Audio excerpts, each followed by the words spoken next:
Okay, the ad break is apparently over, so let's get this started as the dog immediately starts barking. Dog immediately starts barking.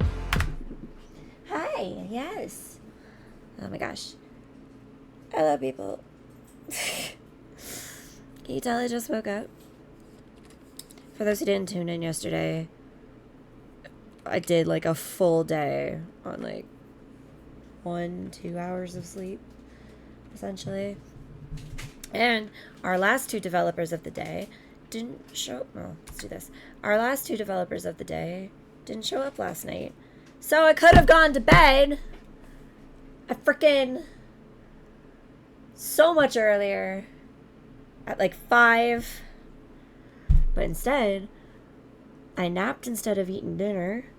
And woke up for an 8 o'clock stream who didn't show up. And then streamed for 2 hours playing Insurmountable because I had an 11 o'clock stream that I needed to stay awake for, who then also didn't show up. So yeah, we're running slightly late today because I slept for every single possible minute I could, and apparently that also meant sleeping for a few minutes more than I possibly could. So very apologies about that. Sorry. I apparently got 7 million Discord messages last night too.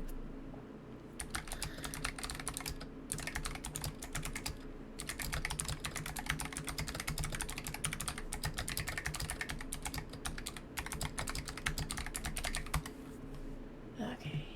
Close Discord. Start game. You need to discipline your devs.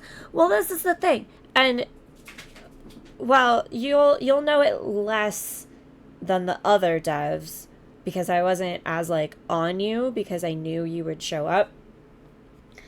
But like we sent out these invites months ago. Ooh, no, we don't want to be playing with a controller. Okay, Steam it. Don't use the controller, Steam. We sent out the invites months ago, and then once everybody got back to us, we set the schedule together, and then we sent that out, and then everybody confirmed that they were fine with that.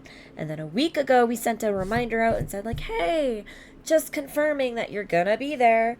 And everyone was like, yep. And we were like, hey, cool. Here's your time slot. And everyone was like, yep, that's great. Well, not everyone, because then a bunch of people made me switch them with other people, which we did. We switched everybody around who asked to be switched around. We got it settled. We had the final schedule all made up. We confirmed with everybody. Everybody said that they would come. And then 2 of them didn't. And it was the last 2 of the day. The ones that affected my sleep the most.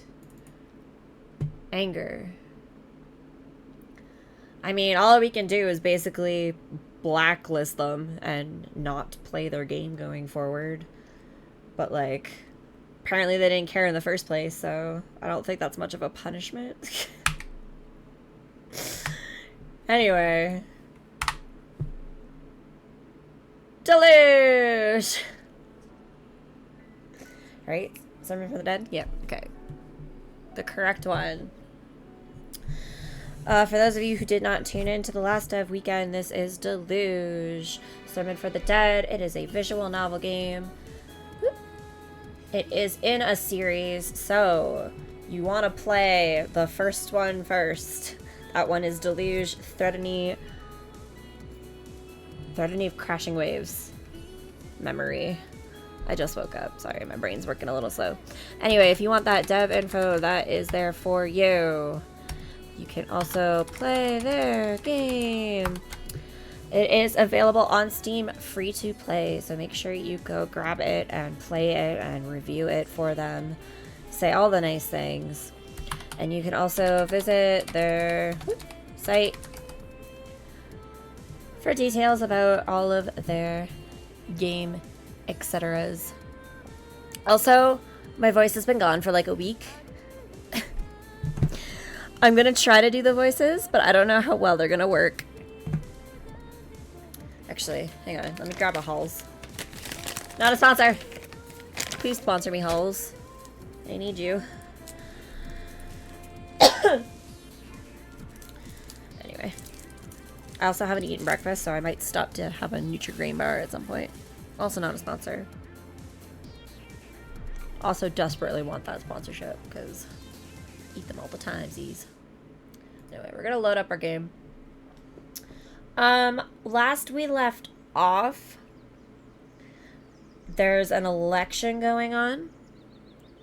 Please try to do Abe's voice. Yes, I will try. I will try as hard as I can. I may not remember all the voices that I did last time. I do remember Abe's. Mainly because it's more of a really bad accent than a voice. Anyway, last we left off. As I cough. I might actually go chug some cough syrup. We are still in the newspaper club. May has joined the newspaper club. We are distributing our newspapers. There's an election going on for city council.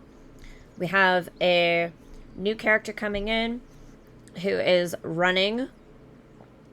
And we've met with her a few times. We've hung out at her house. We've had some chats with her. We've sat down in a cafe. Deluge! Hello, Curtis Mutter.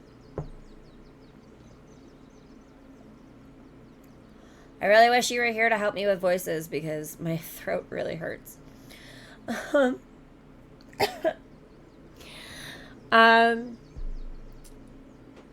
Keep getting sidetracked. There was another politician who in the first game we found out did a bunch of naughty things and was being ostracized by his party.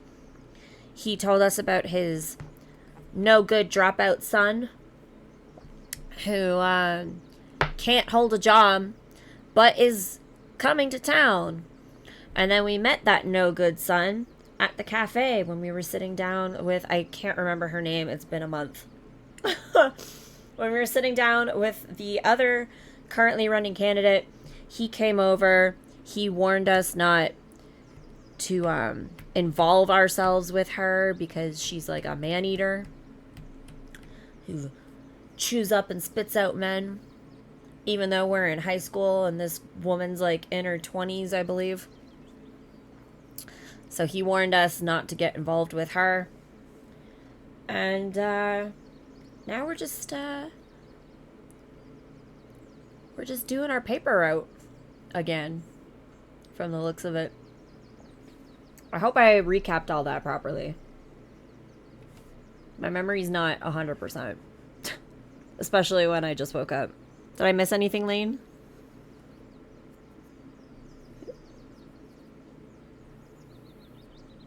Good recap? Okay, cool. As long as I remembered the important things. Okay, so on Saturday, May and I took our paper route the way we'd grown accustomed to.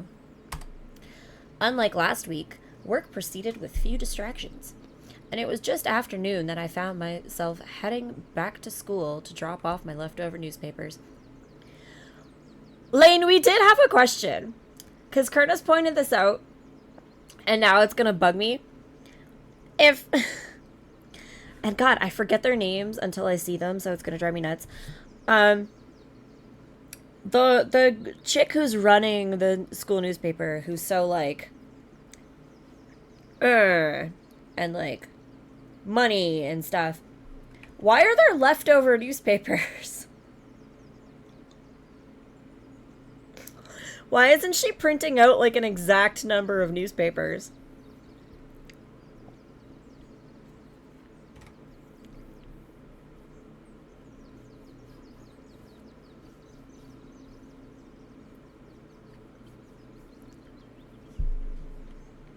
No one knows? Anybody? Theories?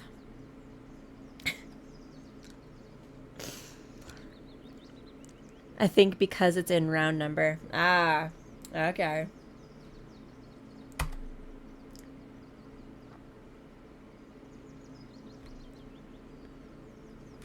1,000 or 2,000. Gotcha. Good afternoon, Abe. Any news for me today? I looked around to see Marquis Leopold coming down the street behind me. Sure, we dropped it in your mailbox this morning. Haven't you found it yet? Feel like that's close, right?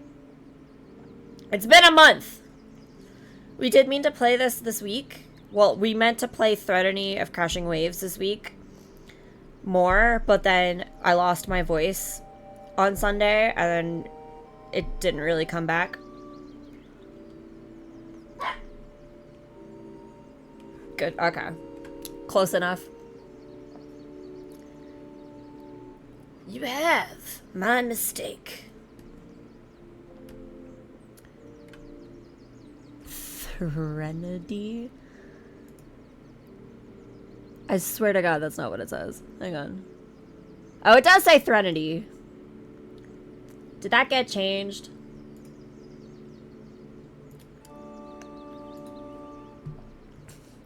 Threnody of Crashing Waves. Gotcha. No, it was always that way. I haven't been home all day, you see. But it's no big deal.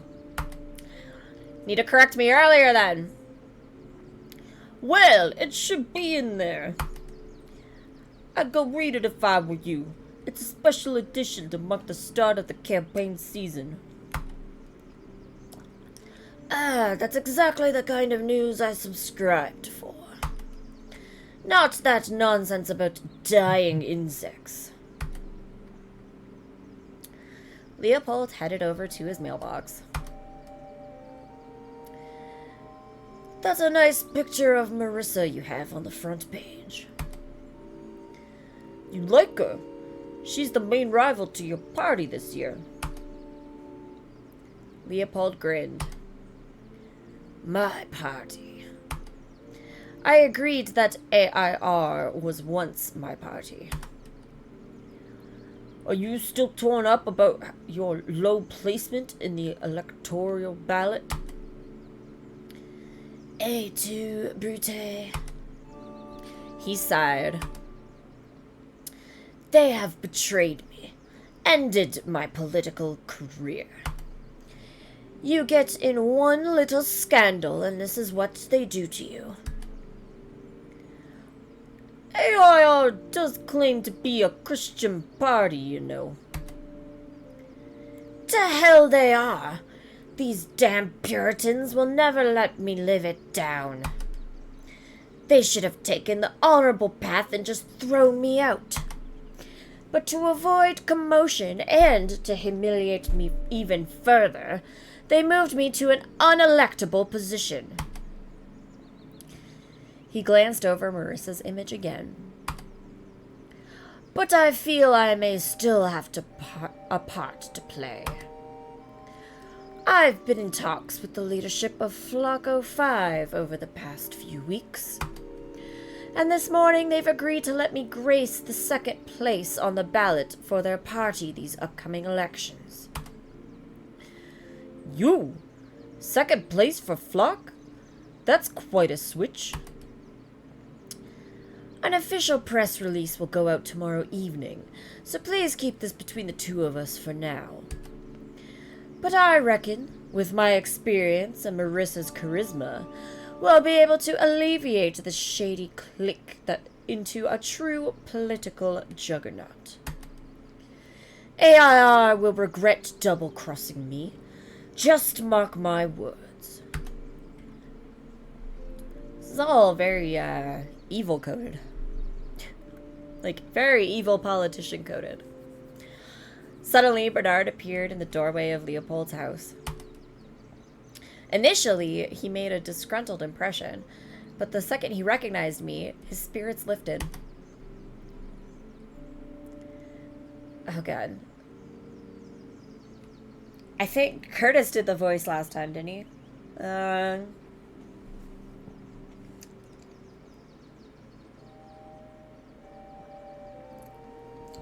Yeah, I don't have a good one for this.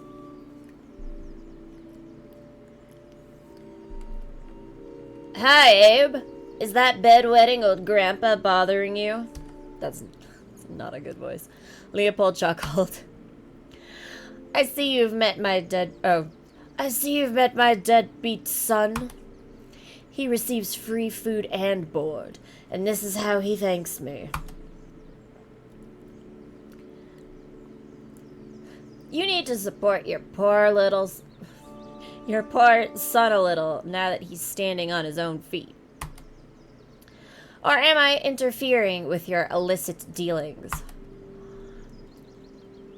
Nothing we've discussed here is illicit. With a wink, Leopold excused himself, although I could tell he was irked by Bernard's banter. I turned to Bernard. Congratulations on finishing university. I haven't exactly finished university. Although you could say I'm finished with university. He was staring after his father, who carefully moved his way up the stairs to the house, the Sunday abbot clasped flimsily under his arm. Pathetic. He's got a penchant for trouble, that man. Bernard sighed. I always thought local politics would be an outlet for him, a harmless way to keep him occupied. But it appears he can't stop embarrassing himself. Suddenly, Bernard grabbed me by the arm, jovially.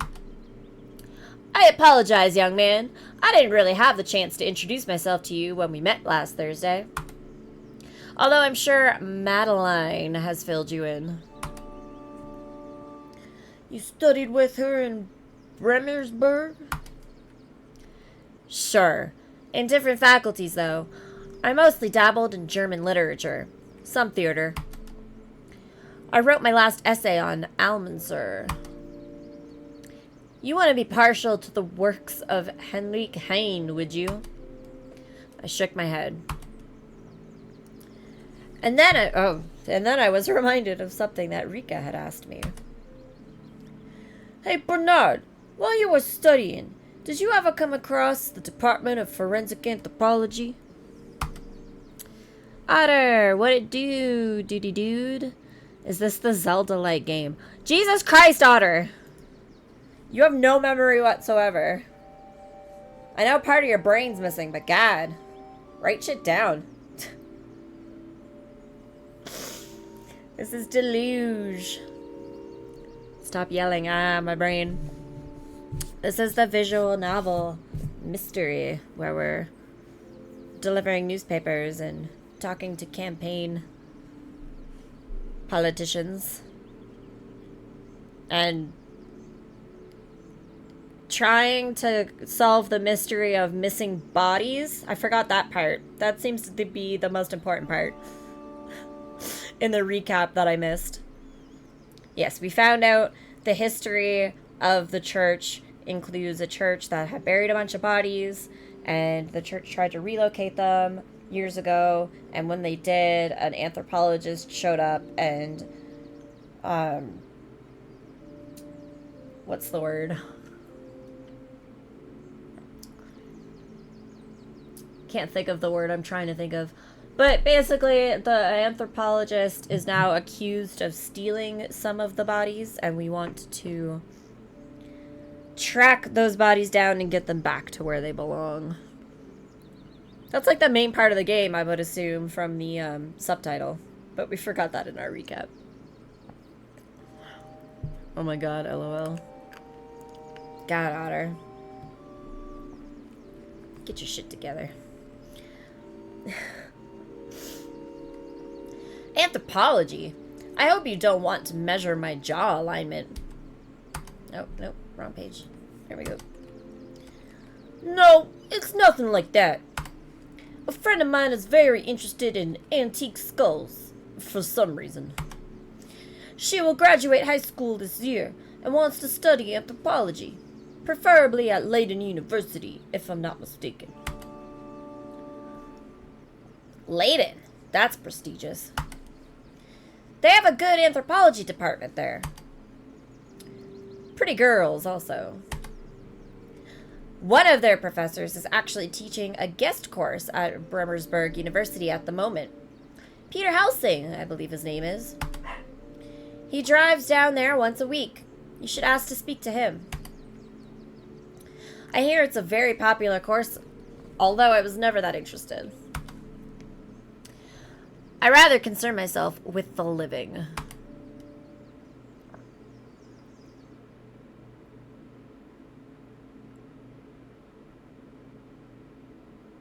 Monday, Ina's office.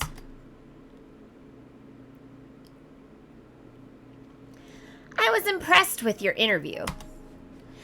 We got a call from the Evening Mirror, a national newspaper, to co-opt the article in their Wednesday issue. Marissa's presence appears to have stirred a broader interest in the town council elections. Are you saying my interview will be distributed nationwide?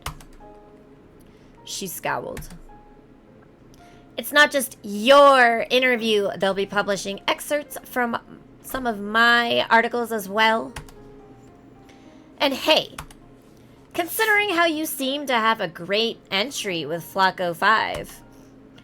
Her tone had become friendlier. I was wondering if you'd consider covering their entire campaign. Huh? What do you mean? That you'd serve as a dedicated reporter. If you do Flock, I'll do the other parties. I mean, your chemistry with Marissa, we can't let that go to waste. Can I count on you for this? So we can either say, you can count on me, or cover their entire campaign, but we have finals coming up. I mean, with Ina, it doesn't matter if we argue. She's going to make us do it. So we might as well just say, you can count on me. I'm keeping you on while I finish painting the shed. Do the flock so she could do the party.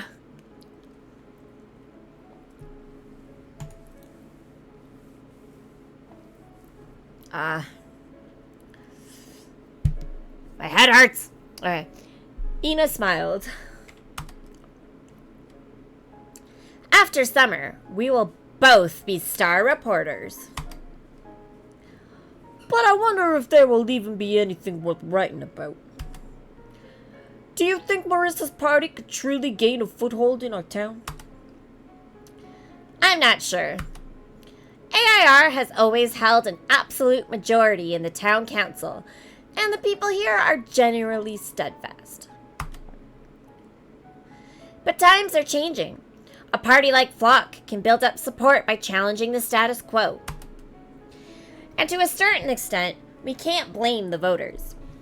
Where there's nothing to choose, a political elite will become arrogant, lazy, corrupt. Yeah, turn my fan on. It's hot in here, yo. Then as soon as an alternative raises its head, people welcome it, under the assumption that any change is good change. Gee, this sounds kind of familiar, isn't it? Kind of, sort of, a little bit familiar, doesn't it? But will the rise of Flock 05 truly bring about good change? Only time can tell. Especially now that they're under new leadership. If only we could get to know Marissa from really up close. Then she grinned as though she just remembered something. Moreover, something interesting has happened. It appears Flock has attracted a new candidate. Oh yeah, Leopold. Her eyes widened in amazement. You read the press release? That's unlike you. But you're right, it's Leopold. I guess it figures. The Marquis was a bad fit for AIR. He's an unpredictable man, joining an unpredictable party. We went outside, and while I accompanied Ina to the bike shed, I recalled something that I wanted to tell her. Ina, before you go. During the interview, Marissa hinted at something. She says she knows of some kind of scandal that involves the political elite of Abbotsford. It was clear I caught Ina's attention. Please tell me more. There isn't much more, just that it's a well-hidden secret leading up all the way to the mayor. Marissa promised to elaborate further if we were fair in our coverage of her party. You will need to get to the bottom of this. But please be cautious. This could be a political game Marissa is playing in an attempt to damage her political opponents. We can't go around publishing unsubstantiated rumors. Make sure you get hard facts. At that moment, a cloud of ebony hair descended upon us. Ina stopped speaking immediately. I don't remember my voices!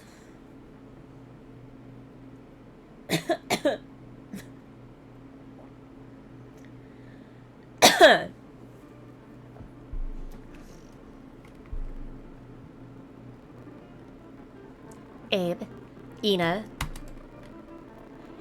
I apologize for disturbing what might have been a very important editorial meeting. Ina eyed her up suspiciously. But I have great news. We're very, very close to reaching the participation threshold for Easter break. If the two of you could sign up now, the trip will be guaranteed to take place. You're so close already. I thought you were struggling to find people to attend. We were, but we've made great progress. 2 people signed up just yesterday. A rather strange-looking young man, and Marissa Roosevelt, the new girl in town. Have you met her? I could see Ina tense up. Such a nice girl. She's really trying to fit in. She even attended our church service yesterday, and now she's coming on Easter break. Ina interrupted her. Abe would like to buy a ticket. I turned towards Ina, muttering at her under my breath, but she shot me a deathly glare. Oh, that's great, Abe. Thank you. Let me hand you a ticket. Please be sure to pay me before coming Sunday. This means I only have 1 more ticket left to sell. Rika eyed Ina pressingly. What? Come on, Ina. You'll have a great time. You could write a report for the school paper. Ina began shuffling uncomfortably. I think she'll take it. Really? Wonderful. Meekly, Ina accepted the last ticket from an overjoyed Rika before wandering off in silence. It's a big step for her. Ina hates joining in with social events. I nodded. But I'm sure she'll have a great time. Once she feels the warm sand against her skin, all reservations will melt off her like ice. Do not cast away your confidence, which has great reward. A silence fell. So, Abe, have you been able to look into the issue of the skulls? I was caught completely off guard. The skulls? I have, actually. At Bremersburg, there's a lecturer who's connected to the Department of Forensic Anthropology at Leiden University. There is? I think if we just talk to him, ask him politely, he may tell us more about the skulls. Rika chuckled. Ask him politely? Oh, Abe, sometimes I feel as though you receive the world like a little child. But I'm glad you've put in the work. I'm truly grateful for that. It's worth a try. She began browsing through her calendar. Let's attempt to get in contact with this lecturer of yours and make the trip to Bremersburg. I will call you to make further arrangements.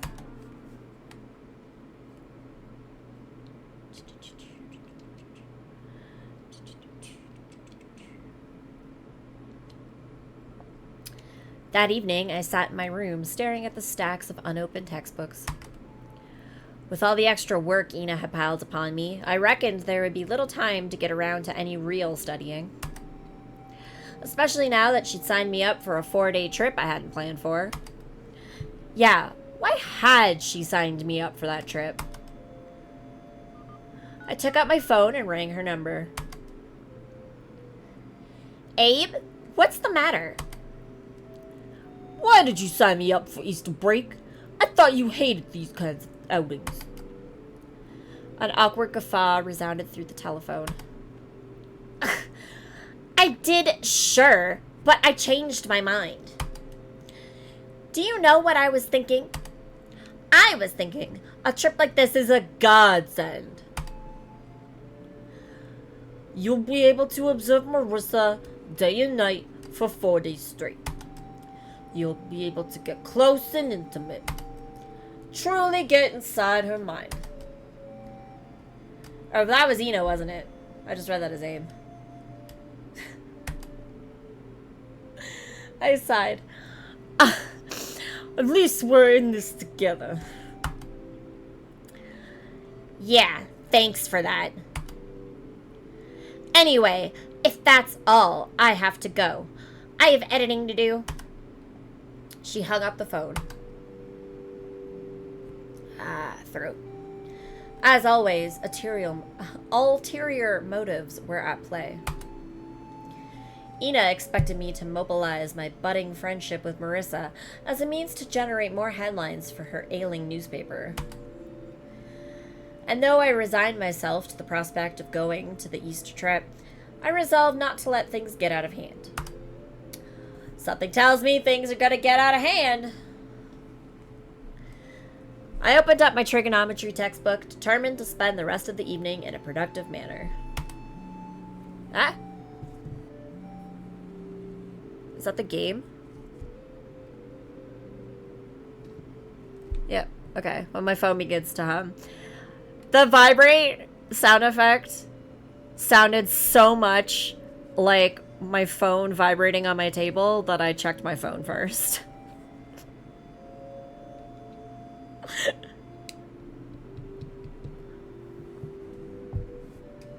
Confusing sound effects. I mean, it's a good thing that the sound effects are so realistic. Oh god, it's Rika.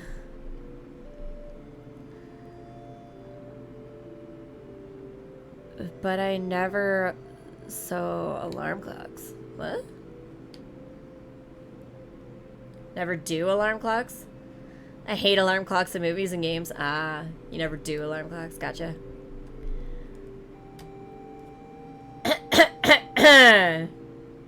Throat. When I picked up the call, Rika's voice rang out timidly.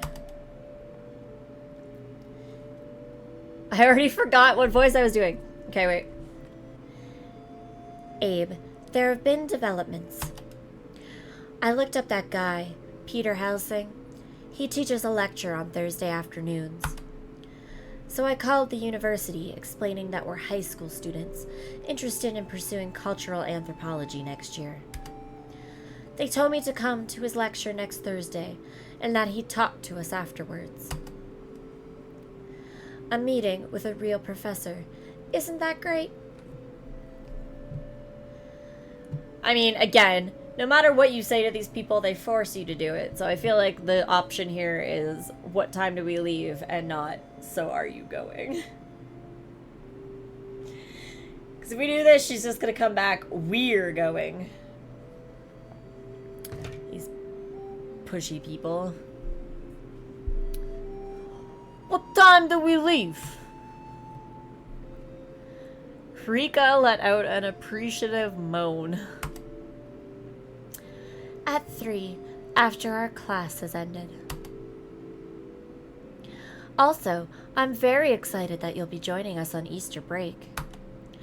We were in a bit of a pinch, as most senior students have come to regard the Easter break outing as a waste of time. But in reality, the trip is a great way to relax before finals, whilst also providing a chance to reiterate over the important parts of the curriculum. There are real choices later in the game. Fake choice. It's just, they're always so pushy that even when I'm like, I don't want to, they're like, fuck you, you're doing it anyway.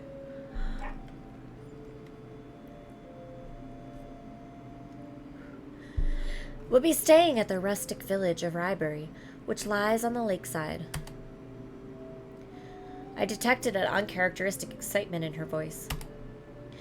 My family owns an inn there, which we're able to charter at a very good rate. Anyway, we're leaving Monday afternoon. Please don't be late. She terminated the call. And the room was filled with nothing else but the drone of our neighbor's extractor fan. Our neighbor's extractor fan. Unopened textbooks stared at me. Defeated, I crawled into bed.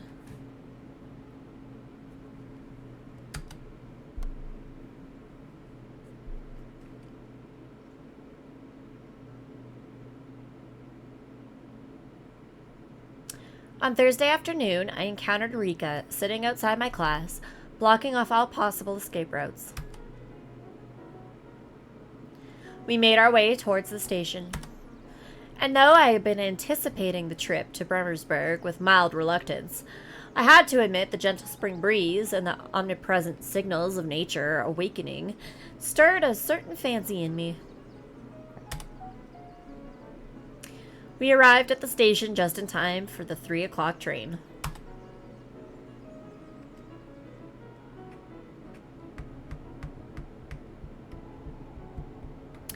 Thank you for coming on this trip with me. I would have gone alone. It's just that I've been so busy lately. With finals and swimming practice. And to make things worse, my father has asked me to help him canvass for his re-election campaign. I detest the work, but I can't refuse him. Abbotsford is only a short train ride away from the city, and it was within 15 minutes that we approached the first suburbs. The train slowed down before coming to a cautious stop.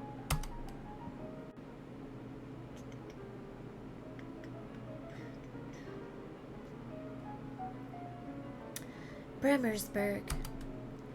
What a god-forsaken place.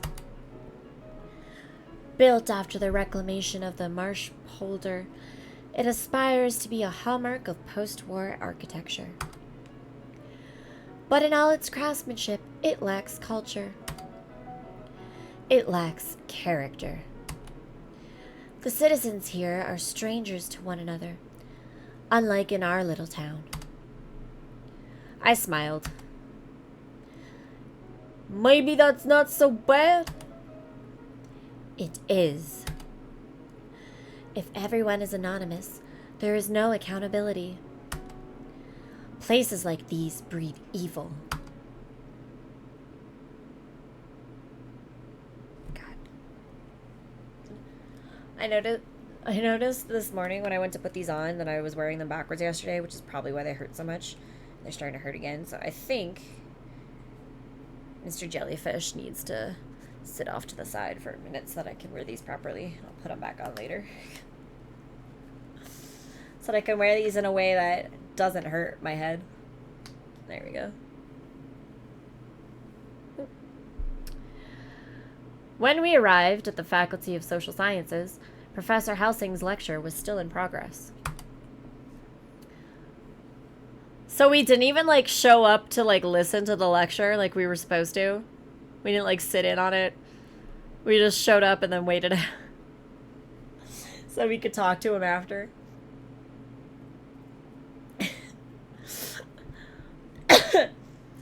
We waited outside of... Nah. We waited outside of the auditorium until he was finished and all the students had filed out.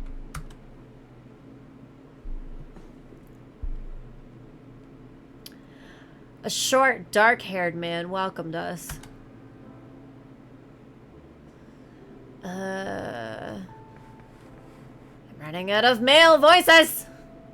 Can't do men. My voice is like too high.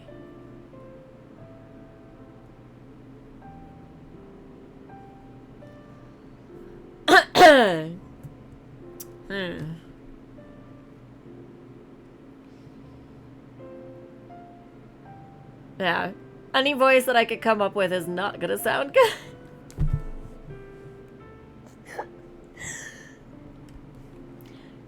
You must be the students that contacted me. Good afternoon. The professor extended his hand, which she accepted gracefully. Peter Helsing, pleased to meet you. I'm delighted to see young people take an interest in the science of anthropology. It's so proactive, too, to reach out to me like this. You don't see that very often these days. But it's the way to go. In the social sciences, I mean. I don't even know what accent this is. It's like really, really, really bad Boston accent. I don't even know what to call this. You need to get ahead. Know the right people. He let out a dry cough. Please tell me about yourselves.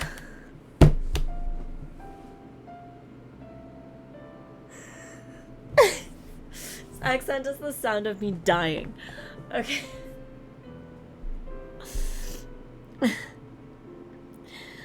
My name, as you know, is Rika Cooper. And this is Abe. We're in our last year of high school.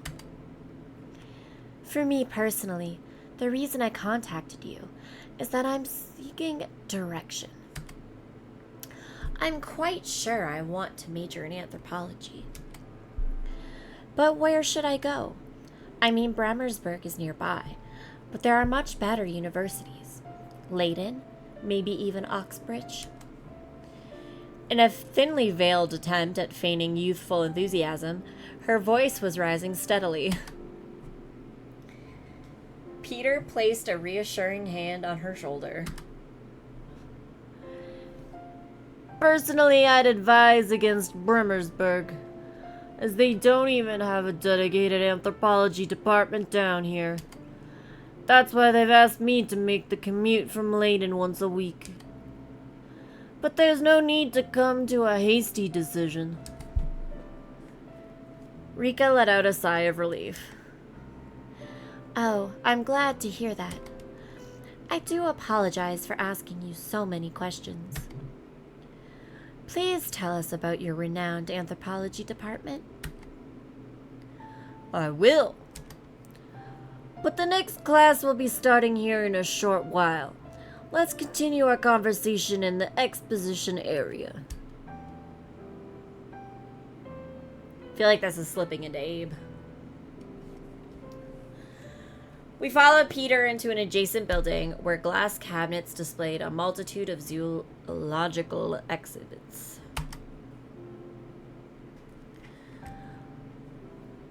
Let me tell you a little about my field. Anthropology is the study of humans. But what you encounter, at times, has few traces of humanity left inside. Anthropologists delve into the dark depths of our past. The violent, trauma-ridden tearing away from our previous existence as animals. And the turbulent process of becoming human.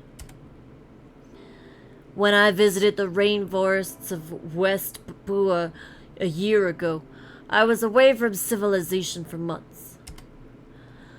I watched as a man skinned a boar with his bare hands, and then I helped him remove its entrails and clean the blood and feces from its flesh.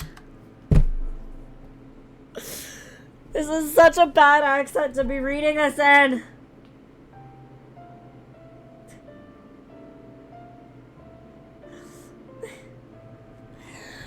I'm dead. I am dying. I am done. Oh my god.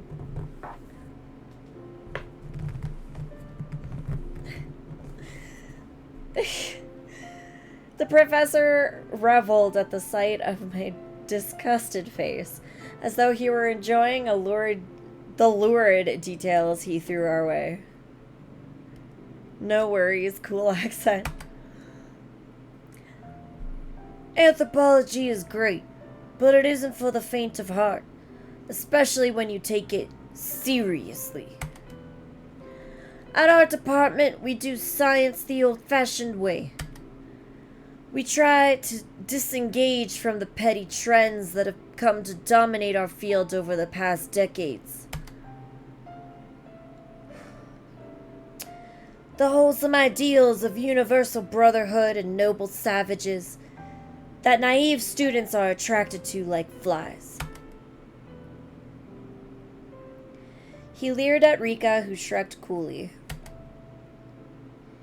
How about Brown Balwer? Was he old-fashioned? The professor stirred at the sound of this name. Brown Balwer. You appear to have read up on the history of our department.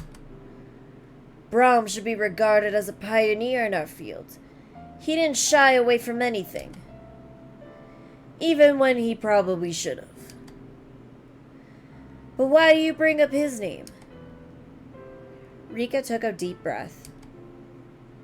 I found something in a book of his, and I was wondering if you could clarify.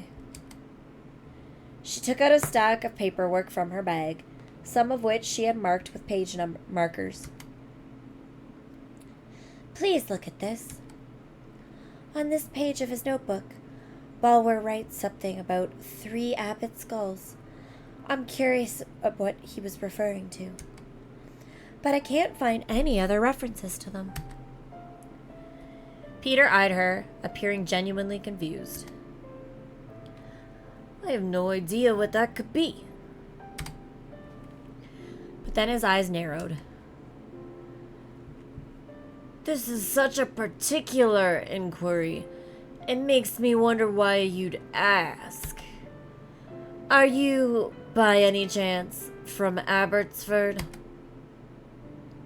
Rika remained silent for a moment, then she nodded. I thought so. We've received inquiries about these skulls before, from a church. Did they put you up to this? Rika shook her head violently. No, not at all. We're truly curious. The professor sighed. Look, I'm telling the truth when I say that I have no idea what Brahm was referring to in these notebooks. But considering the sustained interest from your community... Rika's lips curled into a precocious smile.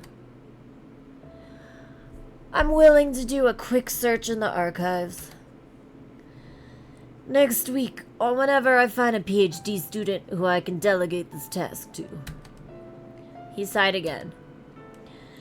But after this, you will really need to let the issue rest. I understand how an aside in an old book can spark interest in an affected community, but most likely it's nothing. A typographical error, or a wild idea.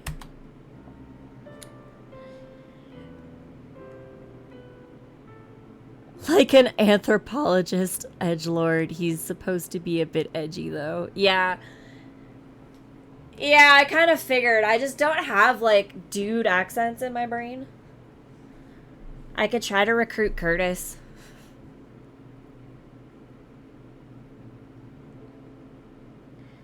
He's in the area.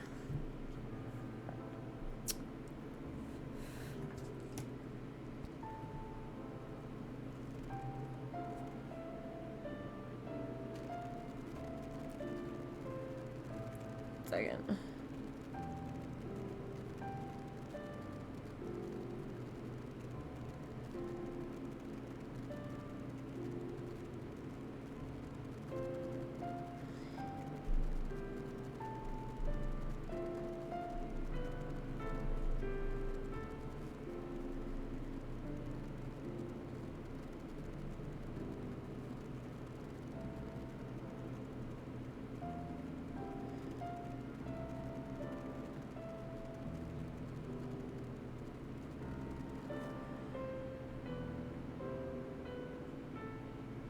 I texted him, so we'll see what he says.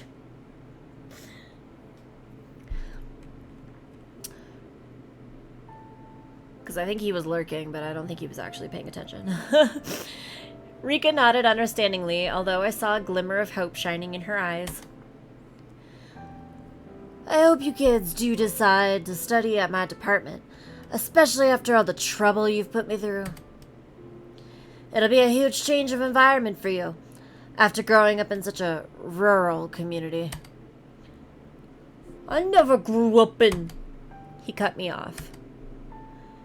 College is a time to expand your mind, to question the assumptions instilled in you during your upbringing. I'll contact you as soon as I receive more information.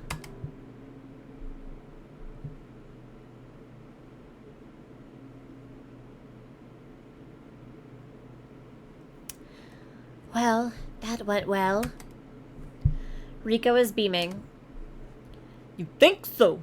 He didn't seem too happy with the ruse we came up with. Oh, sure he didn't, but that was just a way to get a foot in the door. Matters like these require a personal touch. A dull letter from an Orthodox congregation is easily cast aside. But as soon as... Oh, grammar! Grammar! Grammar mistake. But as soon as give your inquiry... As soon as you give your inquiry a youthful, pretty face, it becomes a lot harder for a man like Peter to say no. She flashed me a meaningful grin. I didn't really notice him looking at you in that way. Oh, but he was looking at you. Rika burst out in a contagious laughter that persisted all the way to the station.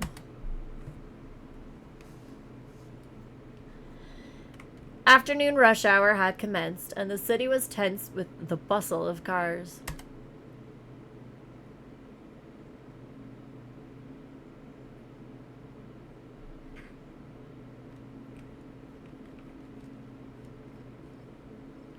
Monday morning. I lay for a second in blissful ignorance. Also, I'm pretty sure our stream is coming up on the ad break. Hang on. This doesn't tell me properly anymore. It's supposed to tell me in chat, and then it doesn't, so... Stream manager... Yeah, okay, ad starts in 2 minutes. So that's just a warning for y'all. The ad break will start in 2 minutes, and then we'll do like a... It'll be like a 5-minute break, basically, with some ads. Until the outside world intruded on me.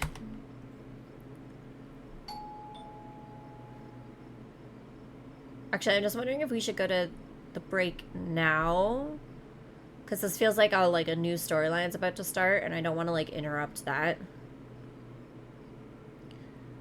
So we'll do the break screen now, and then ads start in like a minute for a few minutes. So we'll be right back as ads play so that we don't interrupt the story. Doop.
Okay.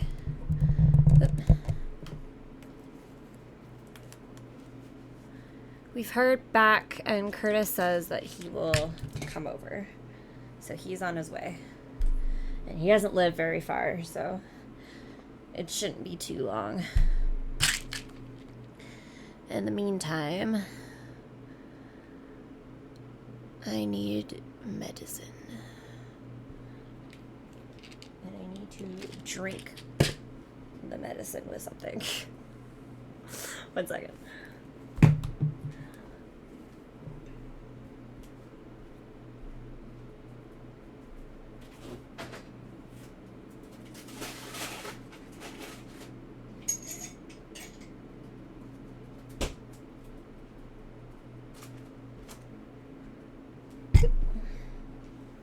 Ah!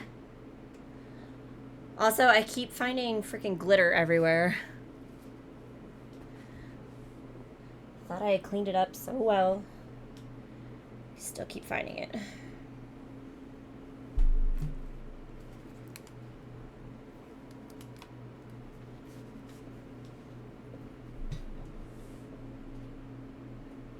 Oh god, the pop is farther from my reach than I thought it was. Ah!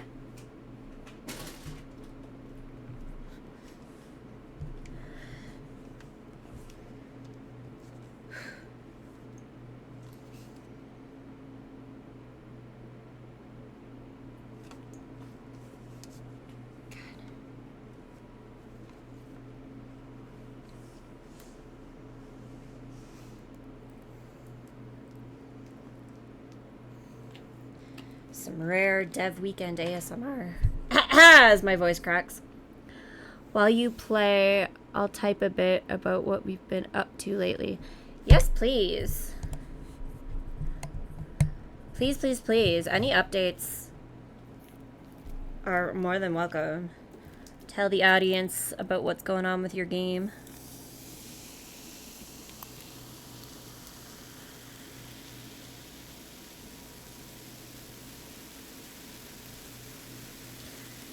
No need to pause each time unless you have questions. Well, if you want to like take the floor, because this screen will show what you type like bigger than the other screens. So if you want to take this opportunity, like we can sit around and wait for Curtis and you can type about all your updates.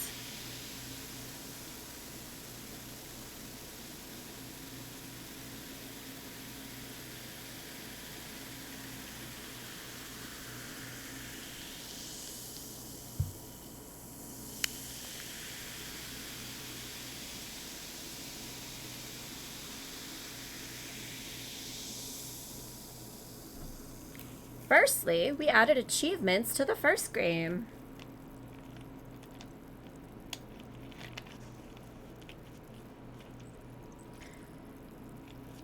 Threnody. As a reminder to everybody, that game is also on Steam, also free to play. Here, I'll grab the link if you want to keep talking. I'll link everybody to your first game too.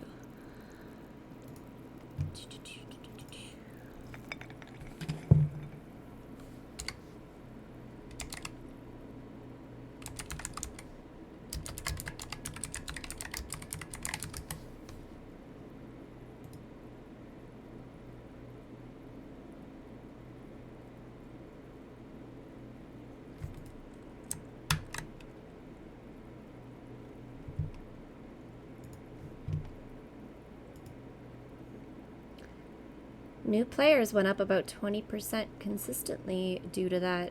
Oh, that's very, very nice. Good job.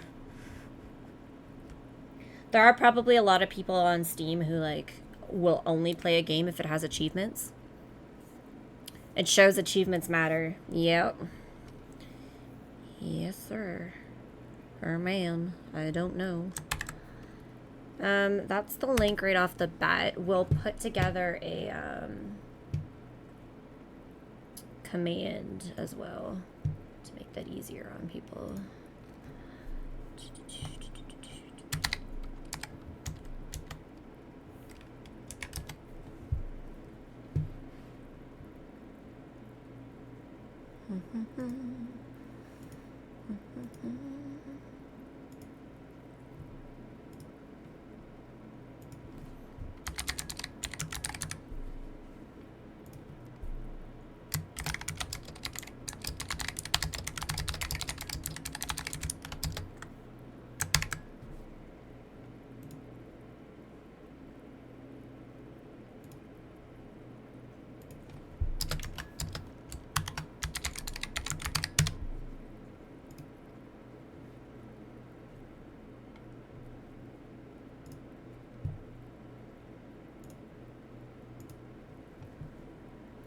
Also, I've been working on publishing the first game on Google Play. Hey!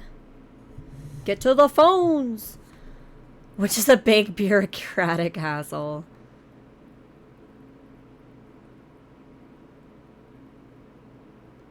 Do they make you, like, jump through a bunch of hoops just to get it on to Android? Because when we were dealing with, Renpy, it made it sound like, oh, you just have to export it to Android and then you're done. Anyway, now, again, guys, this is the dev info. You can play their game. You can visit their website. Or you can also go play their other game, guys.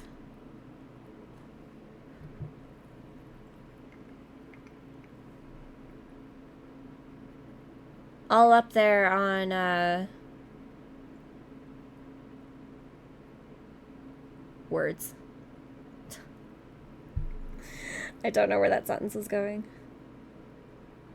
Oh, all on their their games are on Steam, available, free to play. Run and grab them. That's Threnody of Crashing Waves. Sorry, Deluge! Threnody of Crashing Waves. And Deluge! Sermon for the Dead.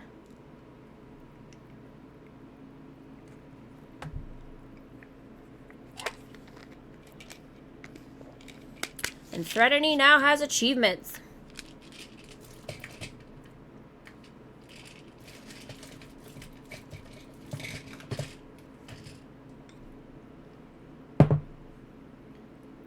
Make sure to go check them out, people. Whoop. Whoop. Whoop. Oh, text message.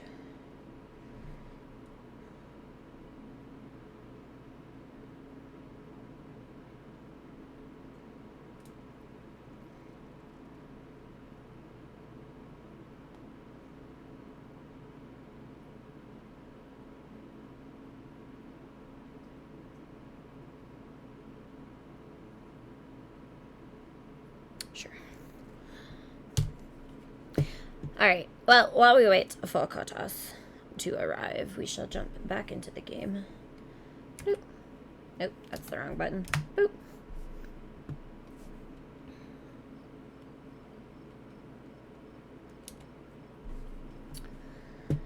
So, after forcing myself out of bed, I climbed down the stairs to open the door.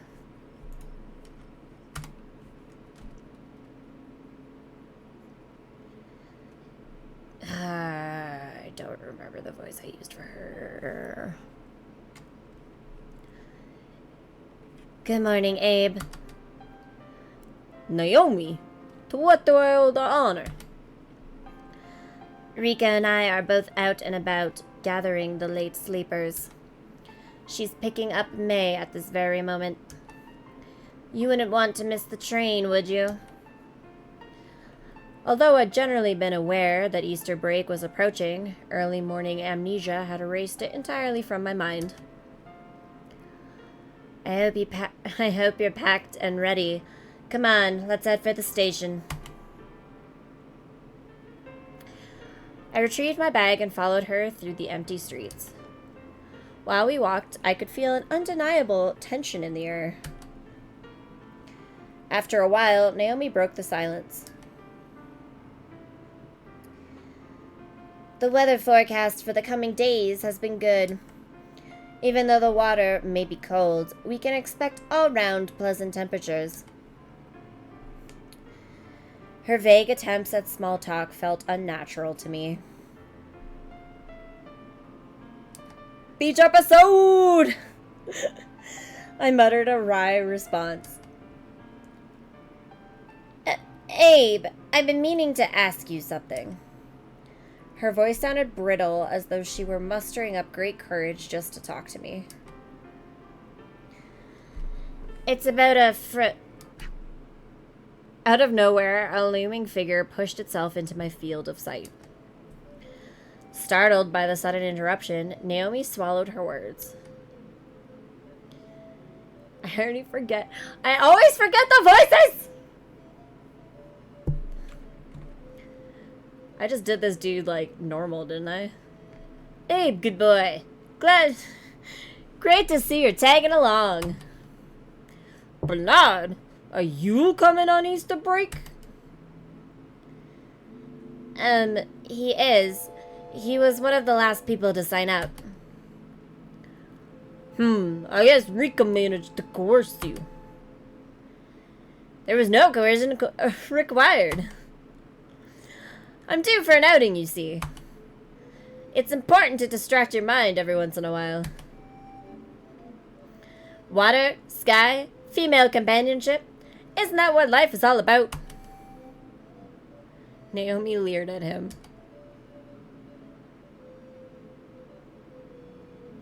When we arrived at Station Square, a small committee stood waiting on us.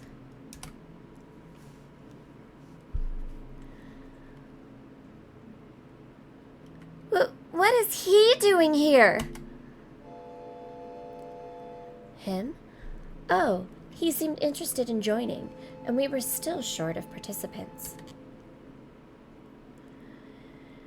Madeline, as soon as I heard you were coming, I knew I couldn't be left out. I looked at Marissa without saying anything. Rika, you really shouldn't have done that. Bernard is trouble. You're so annoying, Bernard. And it looks like you've been harassing poor Abe again. Well, I'm not associating with you during any part of this trip. She shrugged haughtily. Please keep your distance from me.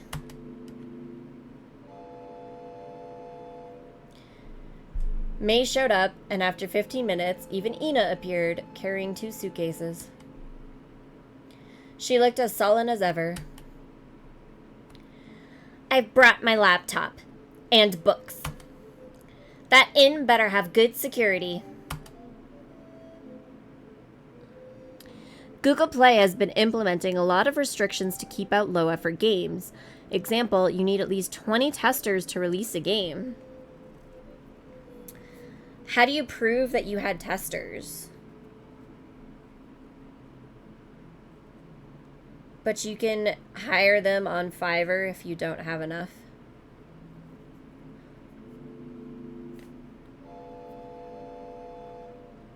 They have a system? Okay, message me in the Discord, and if you need someone, like if you need a tester for Android, I can do that. For Google Play, I can do that.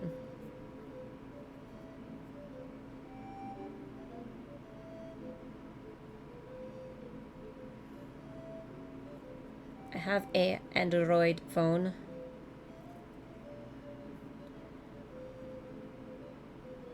You hire one guy and he pretends he's 20 testers. Oh my god. Rika stifled a laugh. I don't know if you want to be advertising that. Oh my god. Oh, Ina, I am glad you agreed to come. We need someone to make sure we get around to studying.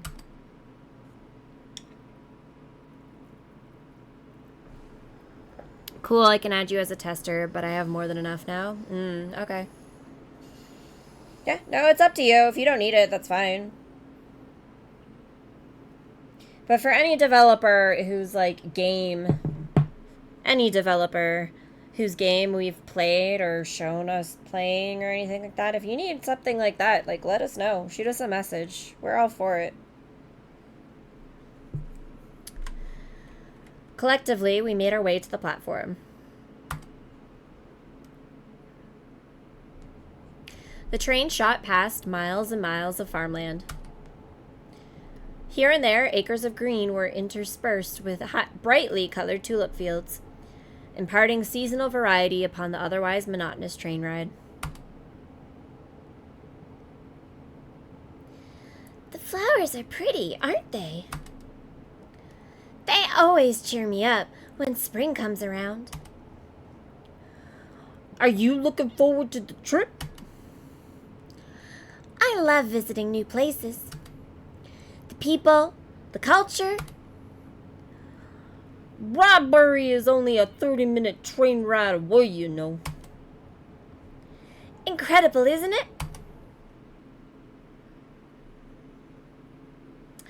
After exiting the train at Rybury Station, we made our way through the narrow streets that led to the inn, a townhouse-style building that counted 3 floors. I'm going to take this off for a minute because it's hurting my head.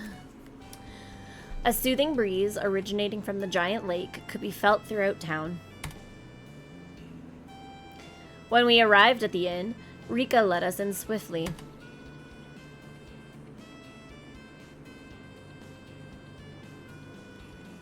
Dear travel companions, my family has been gracious enough to make this property available to us students year after year. Let us ensure that they continue this tradition by acting as responsible stewards and leaving this place behind even cleaner than we encountered it. But most importantly, please make yourselves at home and enjoy the fellowship together. You're free to share in all the amenities.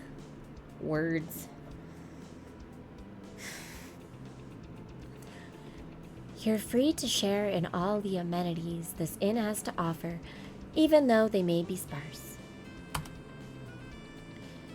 Thank you for attending Abbotsford High's 7th annual Easter break. Let's study hard and be joyful.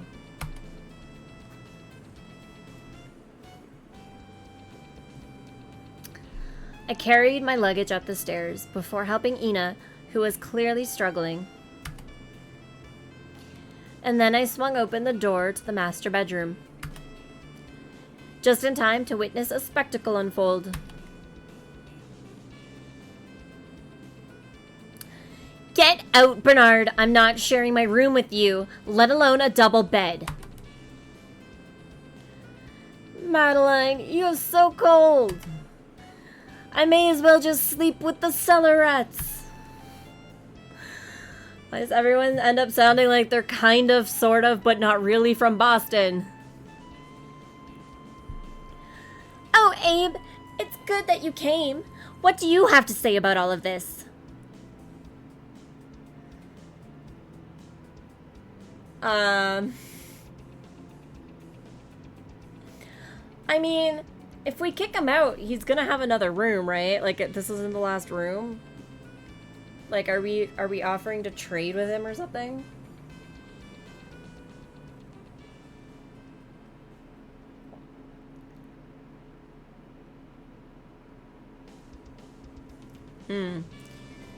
So we can either tell Bernard that he's being a nuisance and let her have the room, or we can say that we feel like the two of them are destined to be together.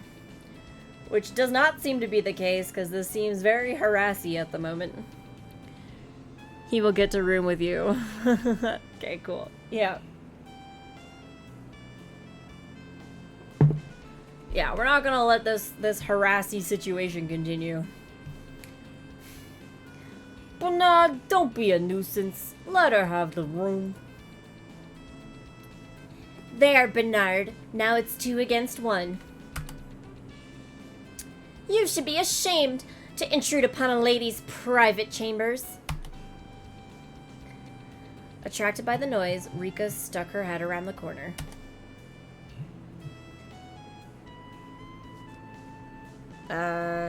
Oh, apparently my phone just died? Well, that's not good. I hope Curtis can get in the building. Oh, as Curtis messages, I am here. Shall I let myself in? Okay,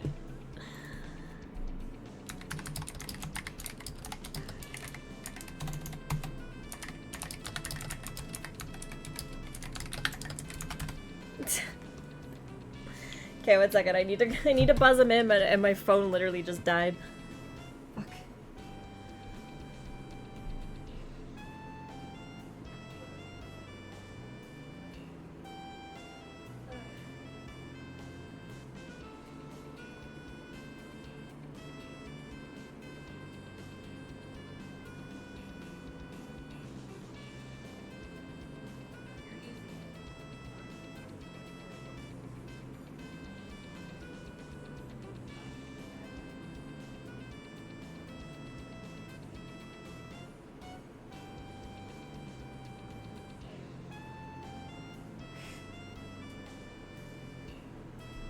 Oh, it is still plugged into my computer. Oops.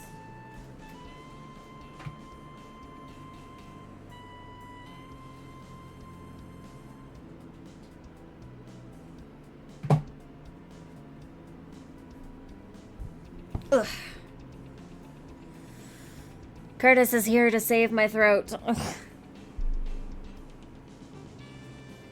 Yay! Let this be a lesson, people. If you're sick or have no voice, voices are painful. Talking is painful.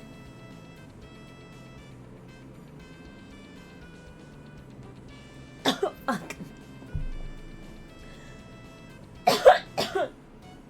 Voices are painful. Voices are painful. My reprieve.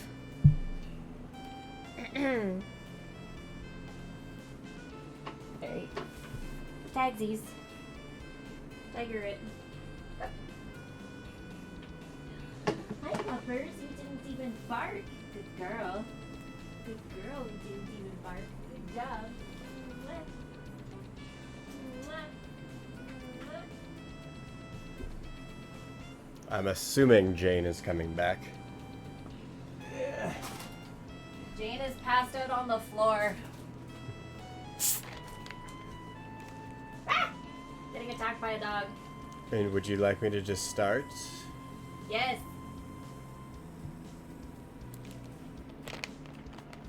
I can still do Abe. Let me know when Abe talks again. You want me to read you his dialogue? No, Abe is like the only one who like doesn't hurt my throat, and I don't know why. I mean, how are you going to read it from down there? I'll get up. Just tell me when Abe comes back in.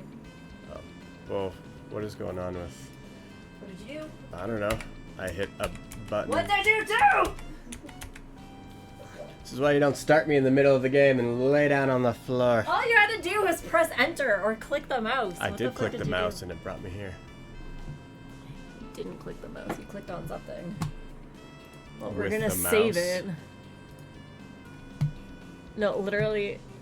Did you right click? I don't know. You right clicked. That's not how you click a mouse. Your mouse has like 100 buttons. Who knows? I am here! You are still lurking. We're fighting spiders in the yard. Oof. Are they like Lord of the Rings spiders, or what are we talking Is here? there epic battle music going on? Is it copyright if I sing the battle music from Star Trek? Depends how well you sing it, I guess. It's not old enough to not be considered copyright. Oh, you two. Marissa, come with me. We can share the penthouse suite. Abe, maybe you should room here with Bernard. Then Ina can take the family room together with... What? I was thinking Abe and I could share a room in case we need to work on newspaper business. Ina was blushing visibly, and I noticed Rika's lips arch into a mischievous smile. Have you been doing his inner dialogue? No, I've just been reading that.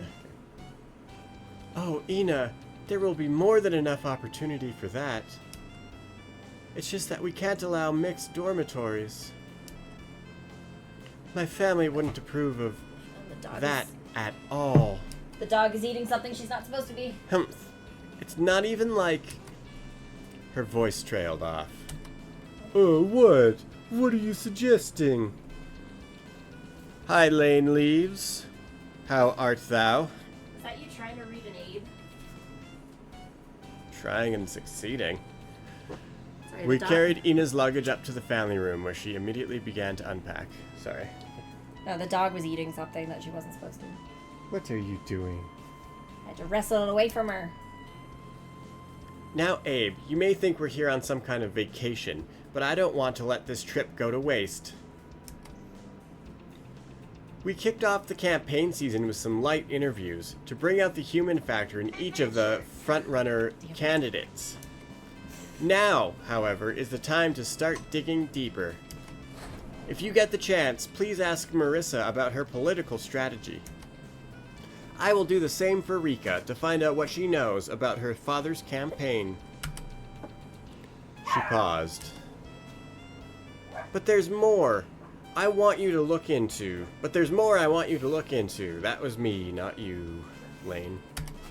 Remember what Marissa said about the scandal she claimed to have uncovered? I want you to hear her out about this. There should be an... Just then, Naomi knocked on the door. Ina became deathly silent. I excused myself. Looks like you got here just in time, because these are all the voices that were hurting my throat. Mm-hmm. I'll say I'm glad to be here to play a bit more of this, because it's been a little while, and it's a Yeah, we were supposed fun to play developing story. Threnody this week, but then I lost my voice last Sunday. Oh yeah. And like couldn't read anything. Yeah, it was really bad that last week. When I returned to the master bedroom, I found Bernard combing his hair in the mirror. What voice are we doing for him? I don't know if you have some kind of like spoiled prince voice in your head somewhere. It's going to be very similar to Ina, that's a problem. But... Well, Abe, it seems like the morality police has condemned us to one another. It's better than the one I was doing. And personally, I don't mind. This may even provide an opportunity for us to grow closer. I reckon this is your first time. He grinned. Sharing the bed with another man? I shot backward. Ooh, is he a romantic option as well? It does seem like this game is setting up a few dude romantic options. Nice. Inclusion.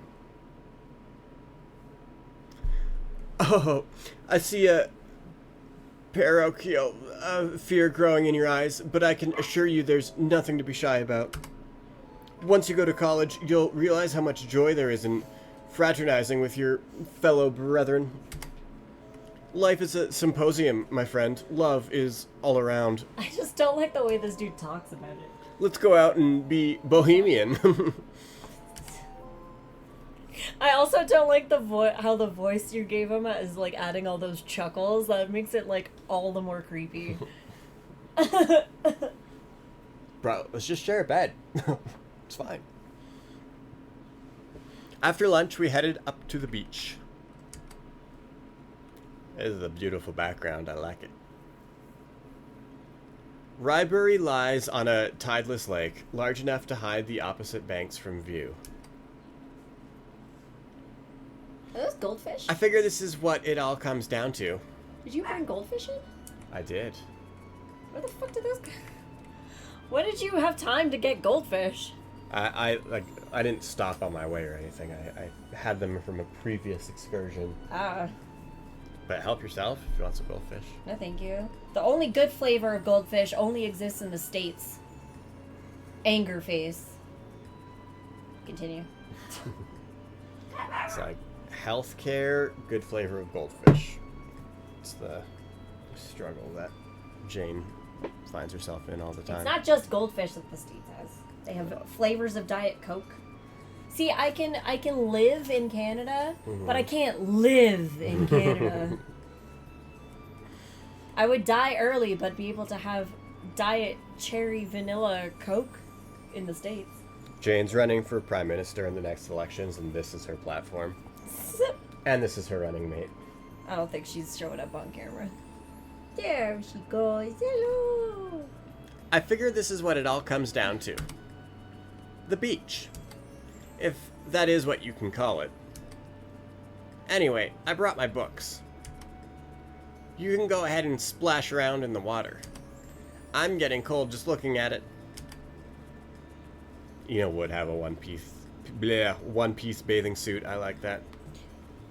Yes, now you have to comment on every bathing suit. Oh, I will. I did in the intro titles of the game in our first run-through. Oh yeah, you kind of did. Curtis, what are you playing? We are playing Deluge, Seaman... Oh my god, did not mean to say that. Well, clip that. Deluge Sermon for the Dead. I wish you had finished the title. That would have been even better. I mean, we don't know what's the son of the newspaper guy, or the son of the old political campaign guy whose voice I was doing before. I think you'd make a better pair with the anthropology edgelord.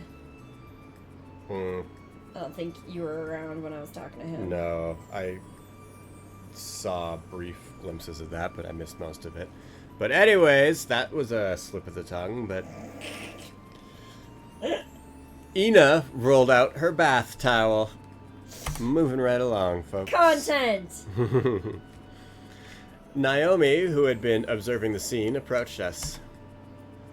There we go, now that's a bathing suit.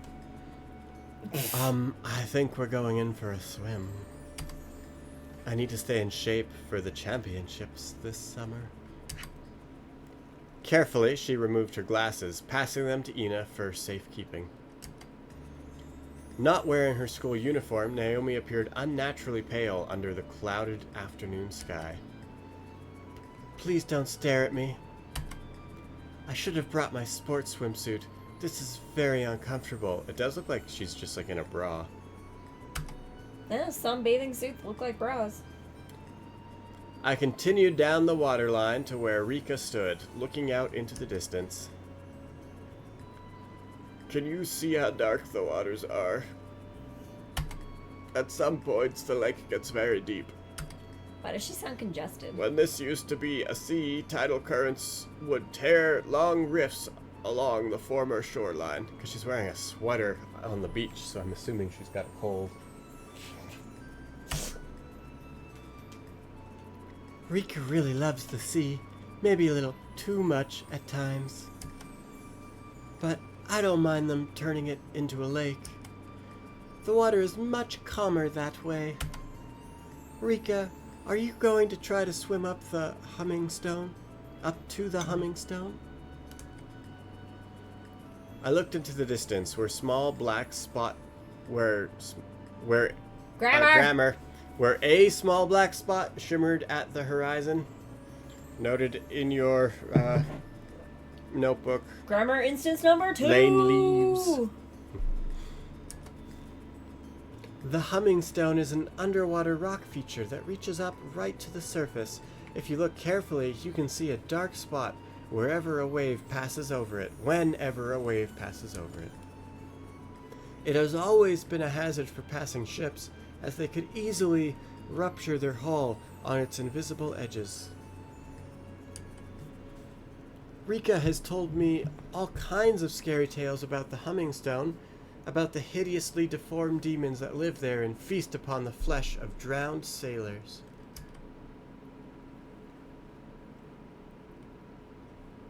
Not much later, Marissa approached me.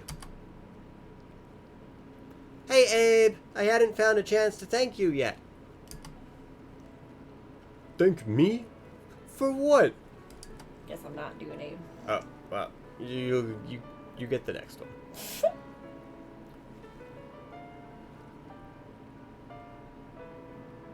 For your feature piece on Flock last week. That interview came out beautifully.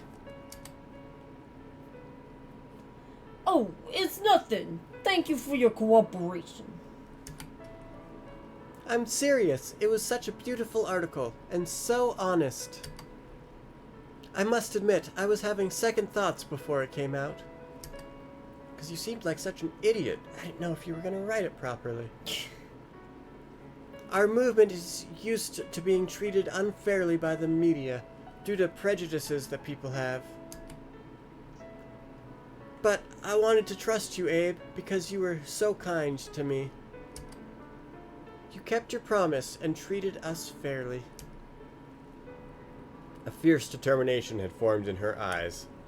My eyes, says Drums. That's Hello, all we Drums. ask for, to be treated fairly. Hello, Drums.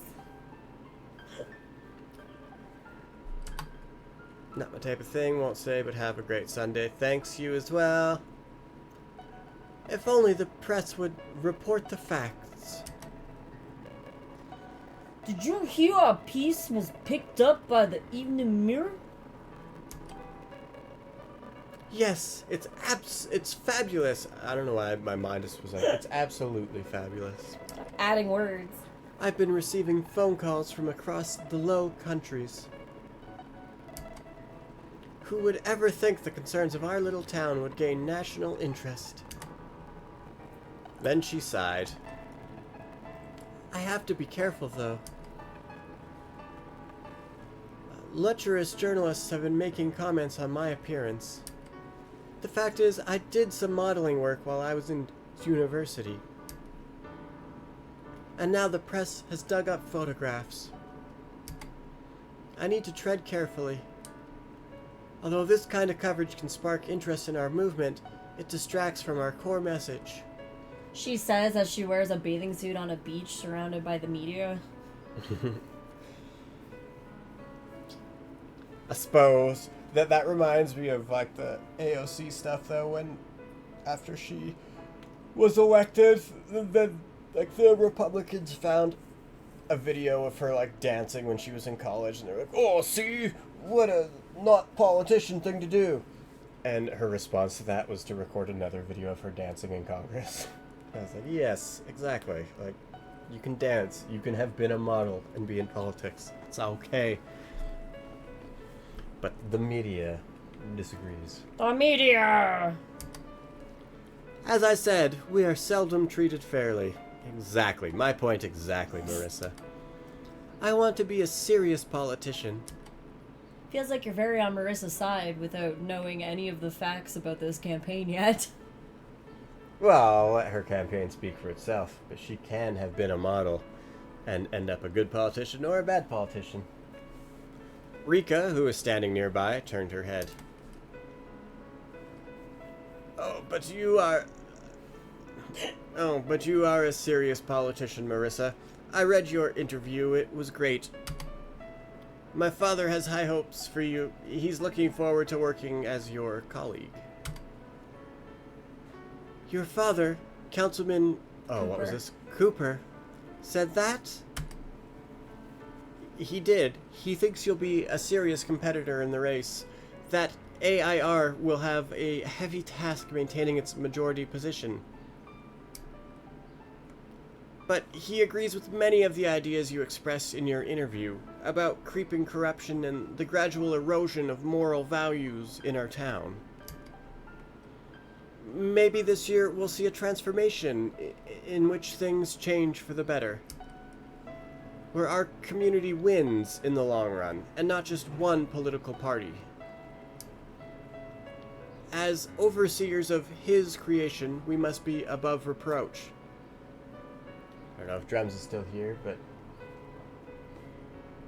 I know, Drums, you have religious stuff in your game. There's religious stuff. Maybe this game's not so bad. Drums just doesn't seem to like anime. He doesn't... Yeah, no. He lurks when we play this game, but he doesn't like looking at it. Which, you know, to each their own aesthetic. Mm-hmm. Fair, fair, fair. That's right, isn't it? Oh, Rika, you put things to words so nicely. You really are a preacher's daughter. Have you ever considered a career in politics?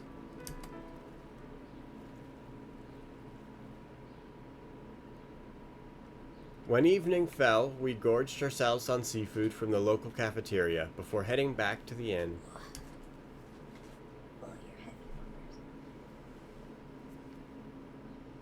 We will have our first study session at 8. Feel free to retreat to your rooms until then.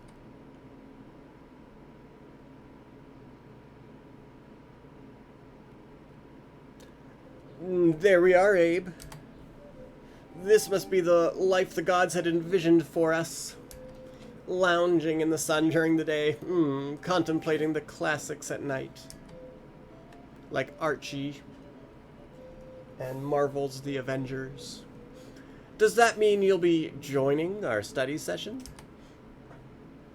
Oh, does that mean you'll be joining our study session? Sorry, that was your line. I stepped on your line. How dare you? Oh, not at all. That's for you high schoolers. Personally, I've done enough studying for a lifetime. He was staggering like a weary soldier.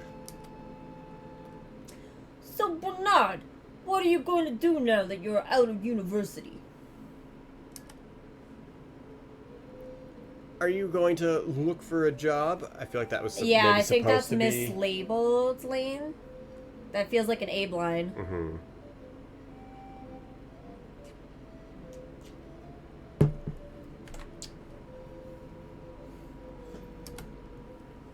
Thank you. I'm not sure. I want to live an easy life filled with art and beauty. I've always aspired to be a playwright, you see. Although I'm afraid there aren't many openings in that field. I've done some amateur productions in college. I loved that. Especially the auditions for the female parts. Well, see, he's just like you. Hey, want to come to the beach and comment on bikinis later? You have some of your father in you. He snapped back fiercely. Shut your mouth! Don't say these things. That man wouldn't recognize beauty if it spat him in the face. He corrupts all that he touches. Poor Madeline. I heard she used to be a model. His eyes lit up. She was. I tried to get her to play the lead part in a production of Salome one time, but naturally she turned up her nose. But I've collected her entire catalog. I even went out to buy an issue of Lighthouse when she was featured in there. Ooh, creepy. I'll show you when we get home. Nothing like looking at your friend who's a model. Well, no, didn't she say that they dated? Well, that makes it especially creepy. Well, yeah. But, yeah. I nodded affirmatively. Oh, Abe. Rika called for us to gather in the common room downstairs.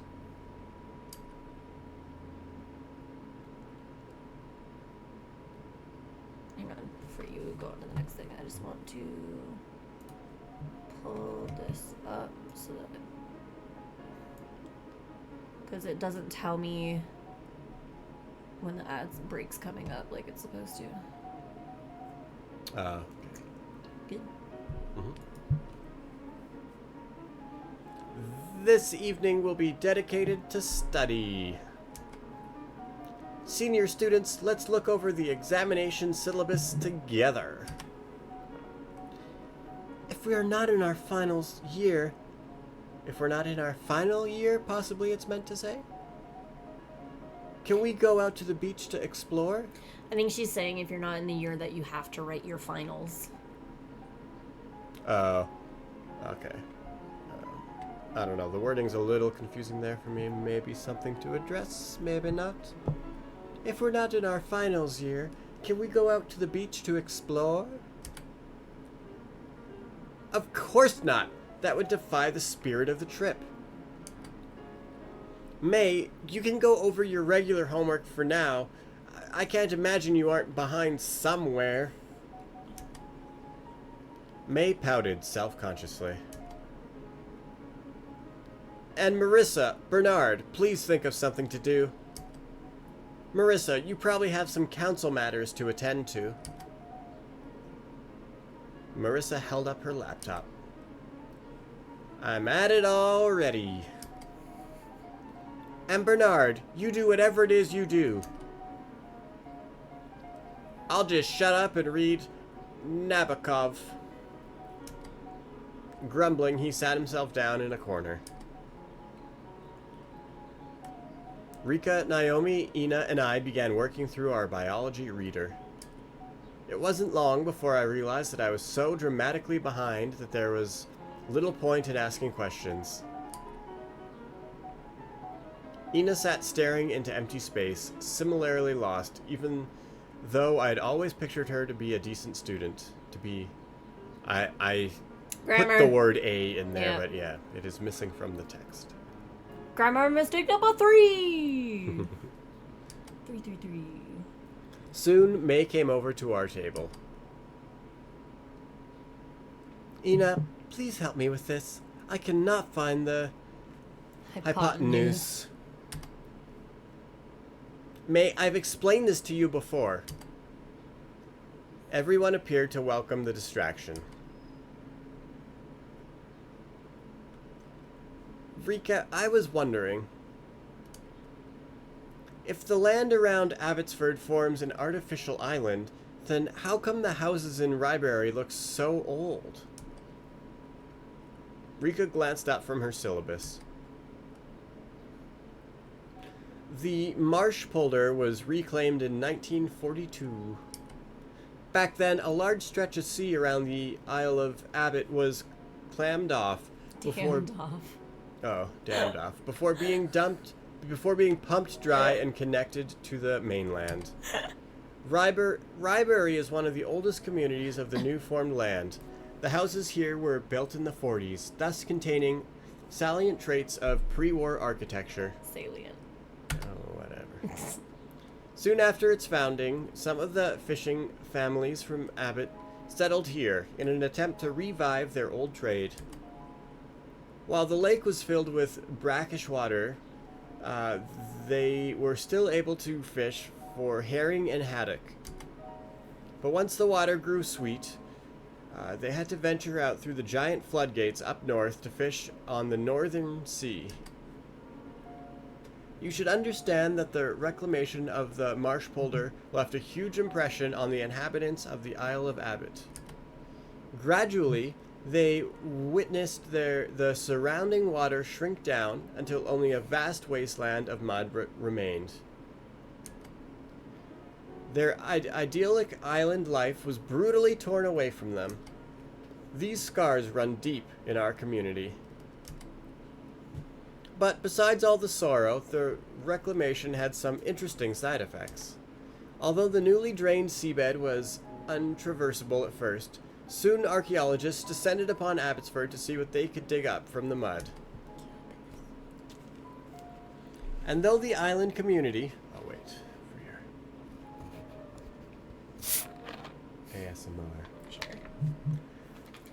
And though the island community, still traumatized from their dramatic change in lifestyle, was uncharacteristically unwelcoming of their sudden arrival, the archaeologists proceeded to erect barracks and set to work.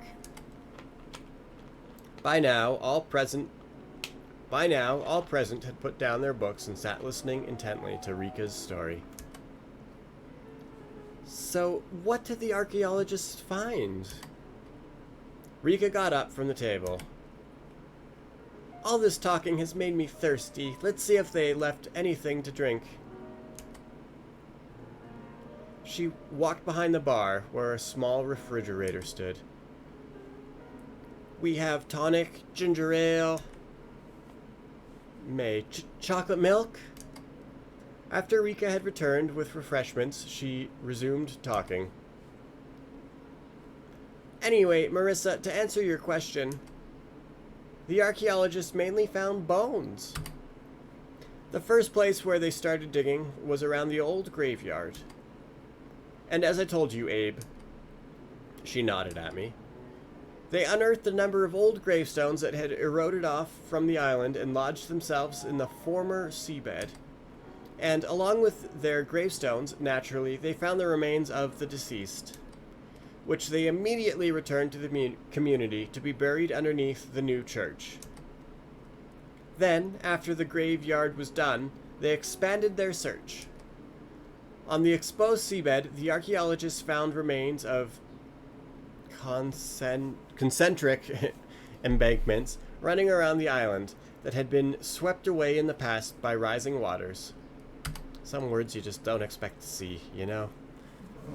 Abbott used to be quite large, but ever since the late Middle Ages, the island slowly lost land to the encroaching sea. The archaeologists even found the foundations of stone huts that had once been submerged completely. Rika took a sip from her glass, which contained a clear liquid. I don't know if it's like your phone or what.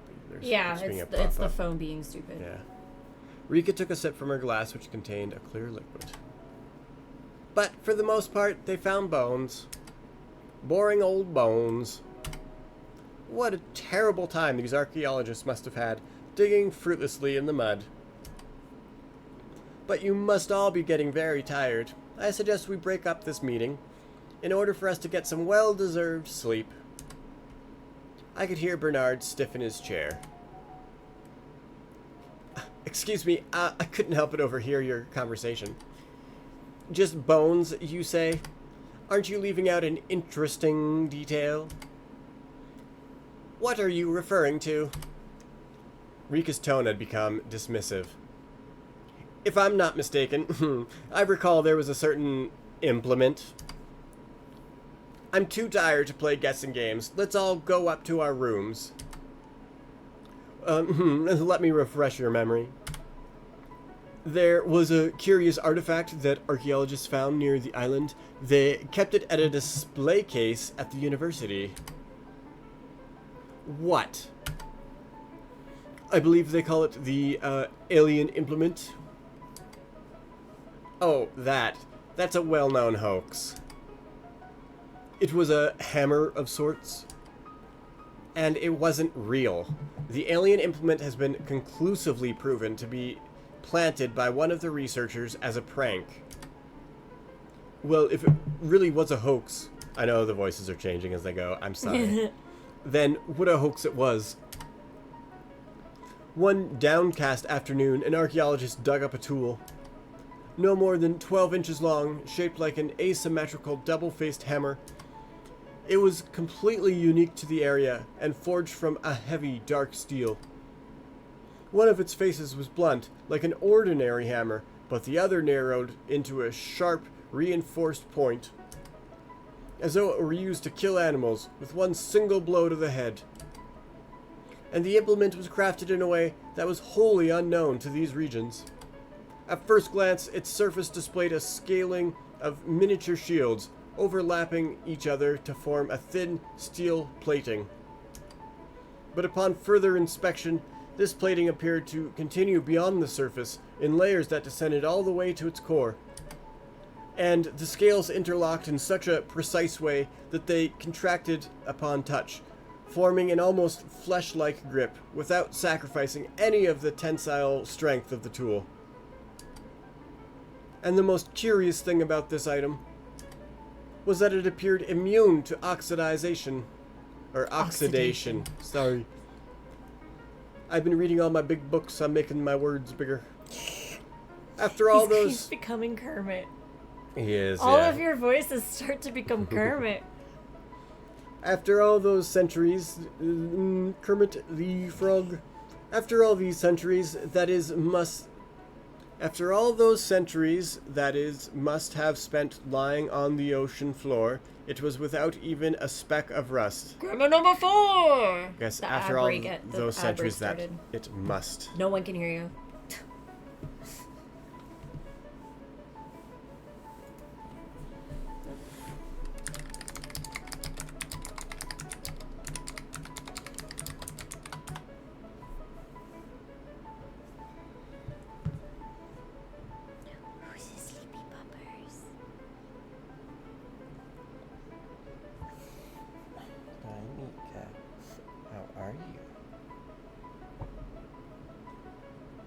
she'll let me take a picture.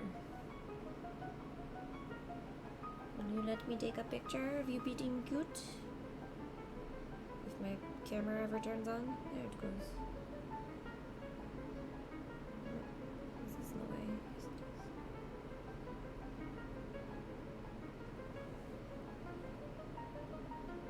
Come on, camera.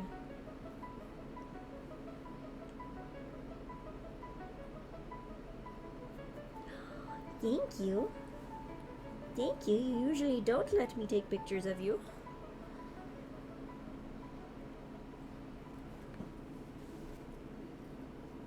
A handful of my goldfish.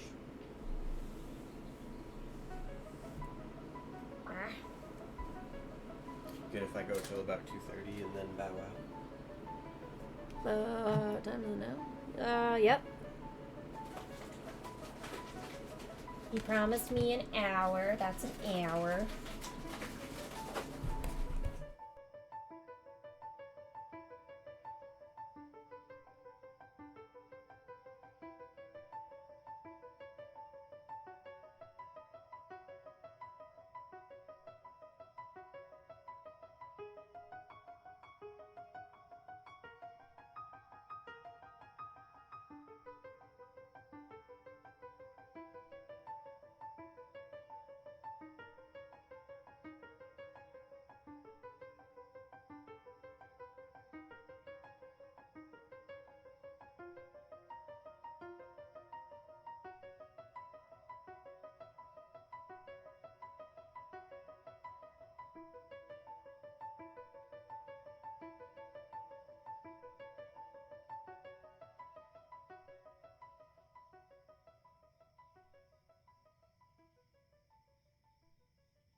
Break Batman. No. I was just sitting here to do this. You promised me an hour of voices. Is this the voiceover chair? Yes. It's also the chair that people can see and makes the most sense when you're talking. There you go. Oh, I got the headphones and everything. Okay. I imagine you mentioned the... Oh no, we have to redo that. So there's a grammar mistake number 4. After all those centuries that it must have spent lying on the ocean floor, it was without even a speck of rust. Come here. I'll pick you back up. Come here. Rika coughed. How scary, Bernard. Isn't it great to share lurid horror tales among friends? Yeah, no more slip-ups. But please don't overdo it. We wouldn't have to give May nightmares. We wouldn't want to give May nightmares. I heard Marissa clear her throat. Oh, you're distracted by the... Bernard enjoys telling tall tales. The thing is, he never knows when to stop. Come everyone, let's go to bed. We still have 3 more days before us.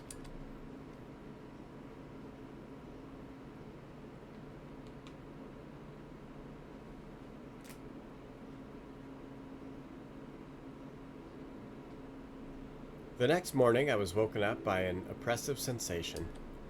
Bernard, who had initially agreed to observe a broad patch of no man's land between both our sides, had somehow managed to shift so far diagonally that he was now taking up a full 3/4 of the bed. A stale odor hung throughout the room. Without a second thought, I shot into my clothes and made my way out onto the landing. I like how, your character's coming across slightly homophobic here, but also decided to, sleep in the nude. He just had to put his clothes on.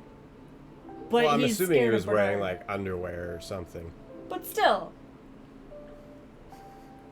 Oh, Bernard, don't touch me. And no man's land, don't cross no man's land, but I'm gonna sleep in my underwear.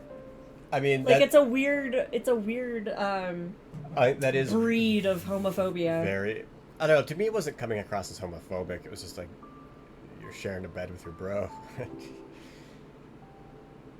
I mean, Bernard made it well, very clear that Bernard he's not was just make- a bro. Well, and exactly, so it's like, if you set a boundary of like, you kind of seem like you're maybe into me, so can we just have some no man's land? But That's not the way he was acting.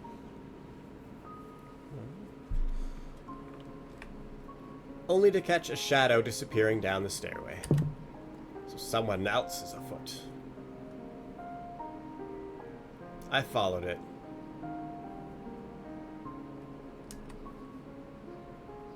Through the streets of Rybury.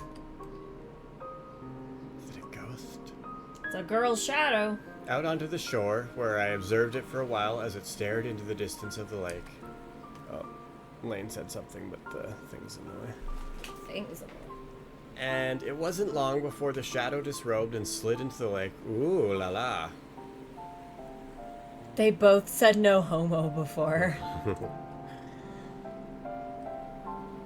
Held a message for... Oh. Wait, how do I... Oh, allow. There we go.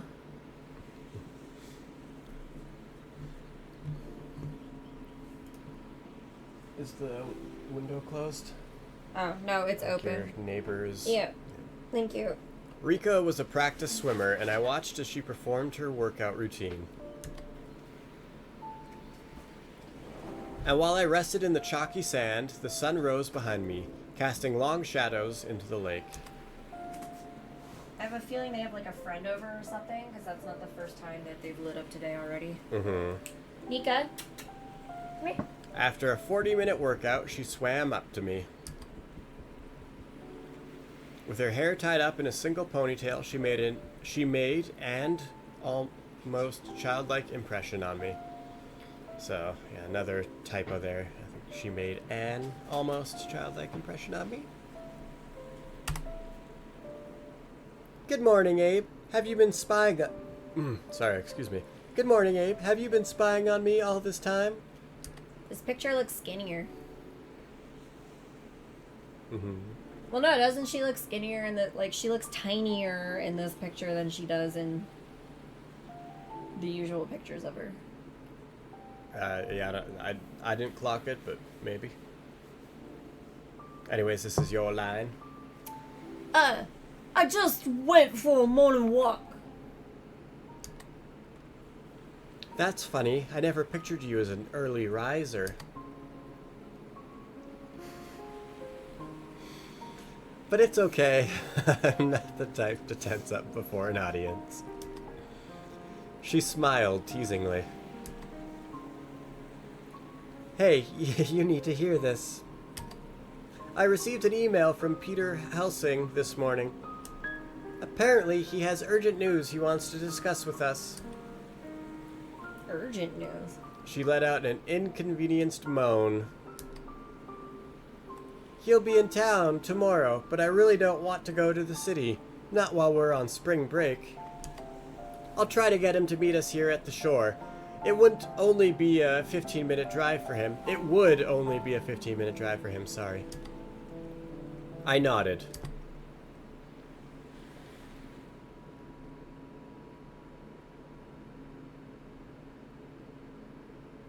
After taking a shower at the facility building, Rika changed out of her swimming clothes. Ah, I see the usual crowd is beginning to rear its head. Good morning, Bernard. I'm glad to see you're awake. Did you find our amenities up to standard? Sure did. I was out cold tonight. That sea air really helps a man wind down. You're just fully like fucking Kermit now. Yeah, I'm leaning into it now. God, hang on. I need to get back into the voice. Ay. I noticed. That's your in for the character. Yep. Hey, Abe, there you are. I've been looking for you all morning. Have you even eaten breakfast?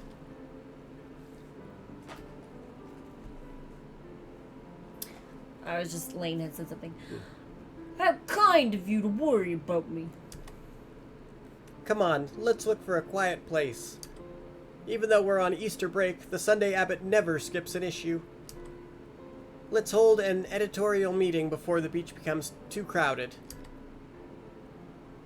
A meeting? But Ina, I thought we could take it easy for a few days. She grabbed me by the arm.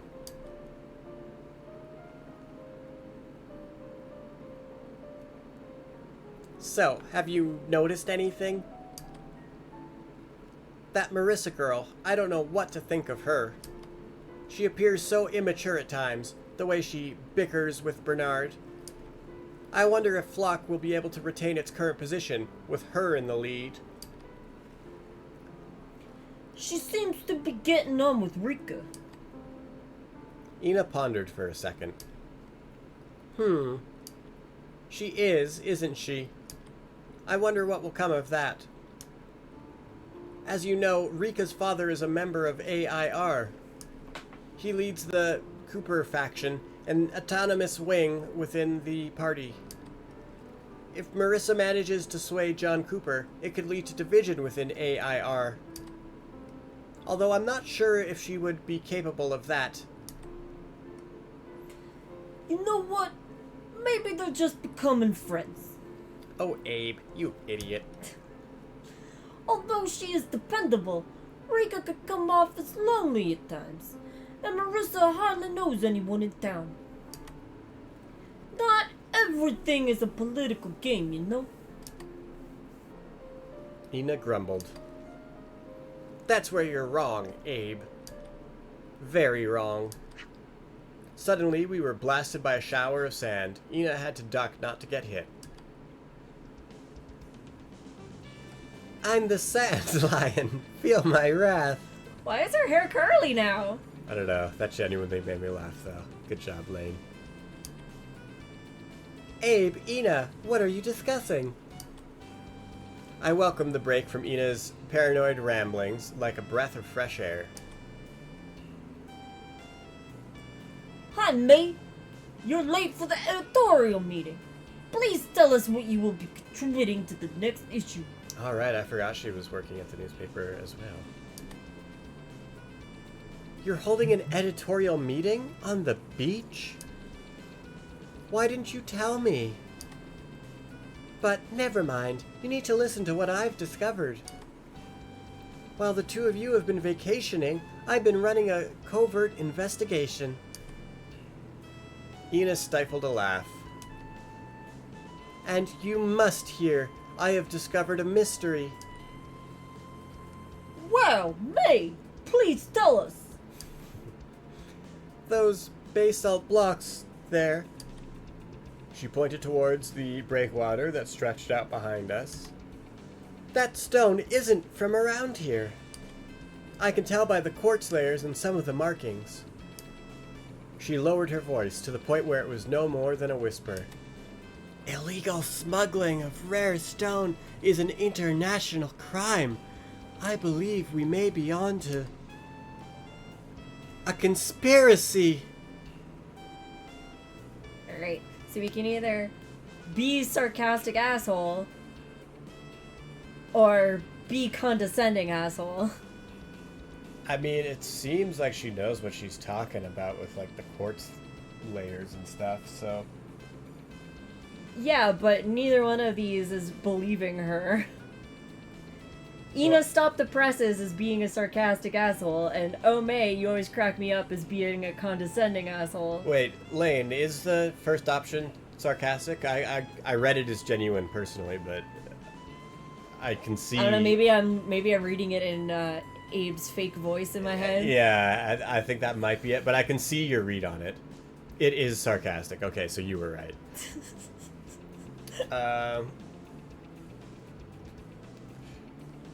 Sarcastic asshole or condescending asshole? Well, me Take as your the pick. player, I kind of believe her. So, like, the second option's, like, less dicky, in my opinion. Okay. So, Oh, May, you always crack me up. May glared at me. Sorry if that was the wrong move. Shut up, Abe. You're being a bully.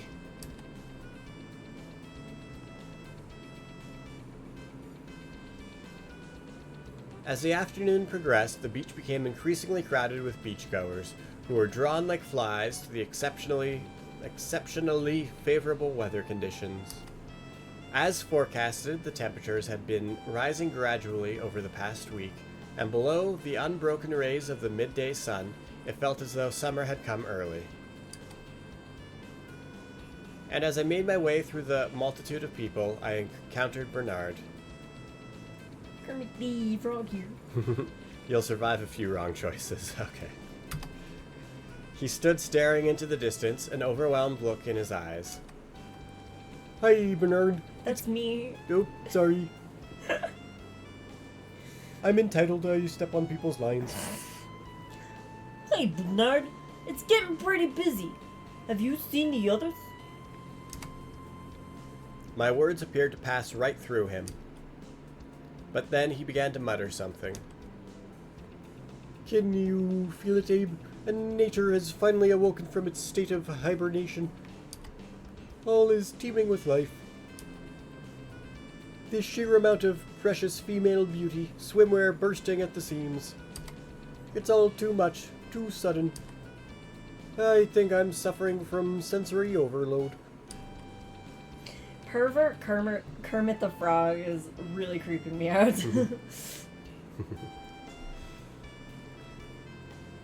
Just then, a young woman who had been hovering nearby approached us. I'm sorry to interrupt your conversation, but could you tell me if there is a post office nearby? There was a timid quality to her soft-spoken voice. Fucking nailed it. I want to send a postcard to my grandma, but I haven't even found as much as a letterbox.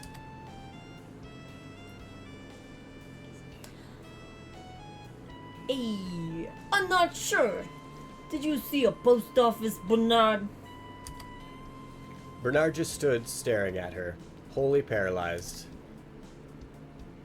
I'm sorry my friend has been feeling a little indisposed lately. But I'm sure there's a post office in the village. Thank you. I'll be off then. Hey, I have never seen a post office, but hey, probably over there.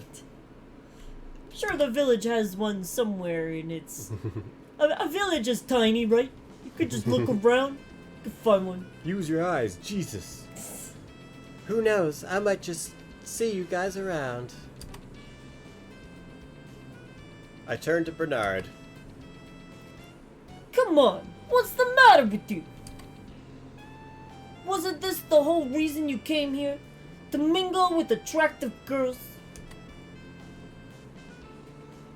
Oh, Abe, you don't understand. I couldn't. It would break the enchantment.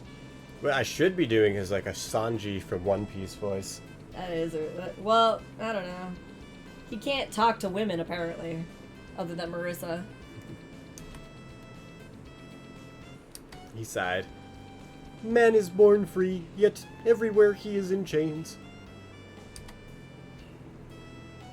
Come on, it's probably time to head back to the inn. As we left the overcrowded beach, Bernard slowly returned to his senses. Oh, Abe.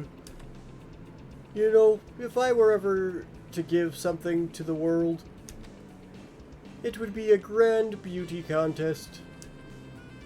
A biannual event where the greatest embodiment of female aesthetics is chosen from a pool of thousands to be crowned princess over this blessed earth. I chuckled. Beauty contest? You mean like a Miss Election? Would that be your gift to humanity? Oh, it's not like that at all. In a Miss Election, both the interior and the exterior of women are judged. But in my contest, it's only about the exterior. Because that's what it's all about. The origin of man. Do you remember the judgment of Paris from Greek mythology? Was Paris a known Or is Paris like a name in Greek mythology, or like Paris the country? Because was that known in Greek? I think it's a name, but mythology? shouldn't judgment have an E? I believe you're correct. Grammar mistake number 6. Is that a real Greek myth? I've never heard of that one. When this young Prince Paris gifted his... Okay, so it is a name. When the young Prince Paris gifted his golden apple to Aphrodite, crowning her the most beautiful goddess of all... Is that supposed to be a question? When the young Prince Paris gifted his golden apple to Aphrodite... I think he's asking you, like, have you ever heard of this? Oh, right, yeah. Eventually, that single event led to the destruction of Troy and the birth of the modern world. It was all because of a beauty pageant. If not for beauty, what else do we have? Bernard had become overly sentimental, reveling in his idiotic words.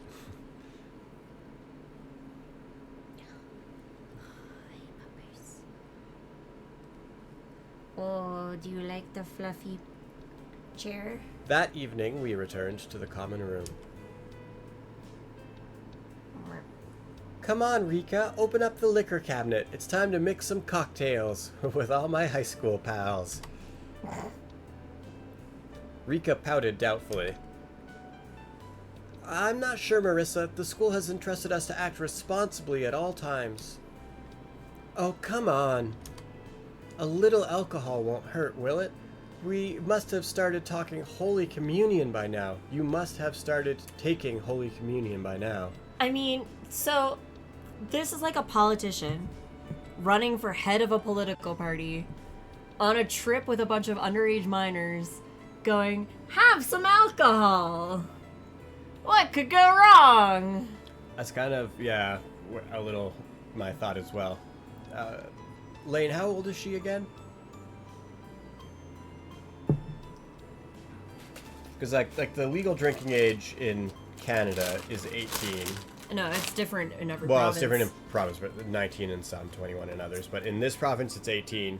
So like, if she's a 19-year-old politician Isn't giving it 17 here? booze to like 18-year-old high school students, then like that's a little more acceptable than. Isn't it what? Sorry. Isn't it 17 here? No, it's 18. I thought it was like unusually young in Alberta.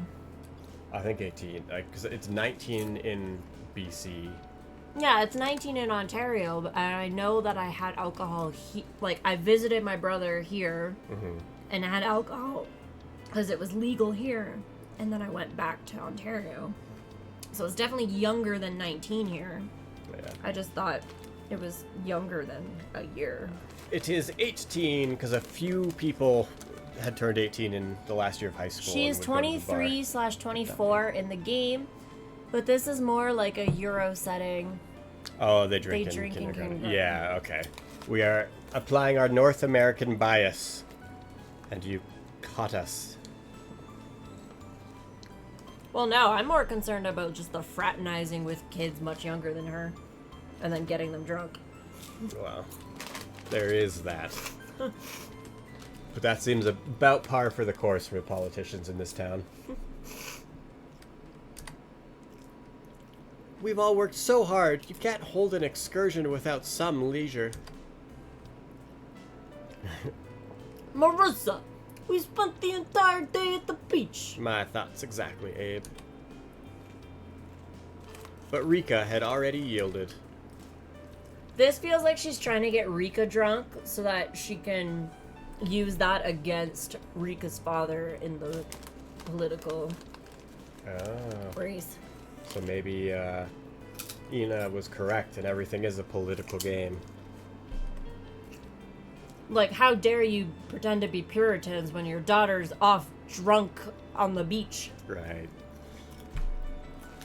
Well, okay, since we're all of drinking age, I see no issue in indulging a little. But all those that are still enrolled in Abbotsford High will be limited to 1 glass.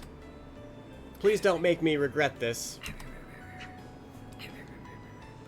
With a squeal of delight, Marissa bounded towards the bar, where she began stirring up a batch of Tom Collins's.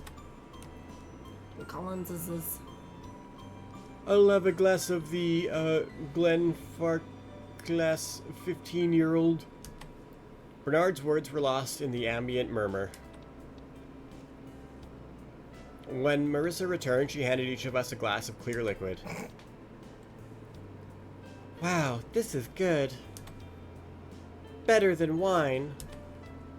It makes you sleepy, though. Carefully, we carried May up to her bed. Wow. Lightweight. I don't think you should be talking about lightweights. Yeah, I should be. As the night progressed, the common room grew quieter. Marissa, Ian, and I studied at one of the round oak tables, while Bernard sat in a corner working on one of his plays. At times, he would erupt, reciting one of his lines with great pathos, but for the most part, he was quiet. Hey, Ina. Marissa put down her glass, which was her third of the night. I love what you are doing with the Sunday Abbot. Oh, Puppers has Hi, transferred puppy. laps. Hi, puppy. How dare you make out with my dog? Haha. You cheater. I give dog kisses. Cheater! And dogs give me kisses too. I feel so betrayed. It has such a broad appeal. I never expected that from a school paper. Ina's eyes narrowed. I would like to draw your attention to the fact that we are not a school paper. Marissa ignored her remark. Oh, Ina, I'm sure you have a brilliant future ahead of you. I know people who could...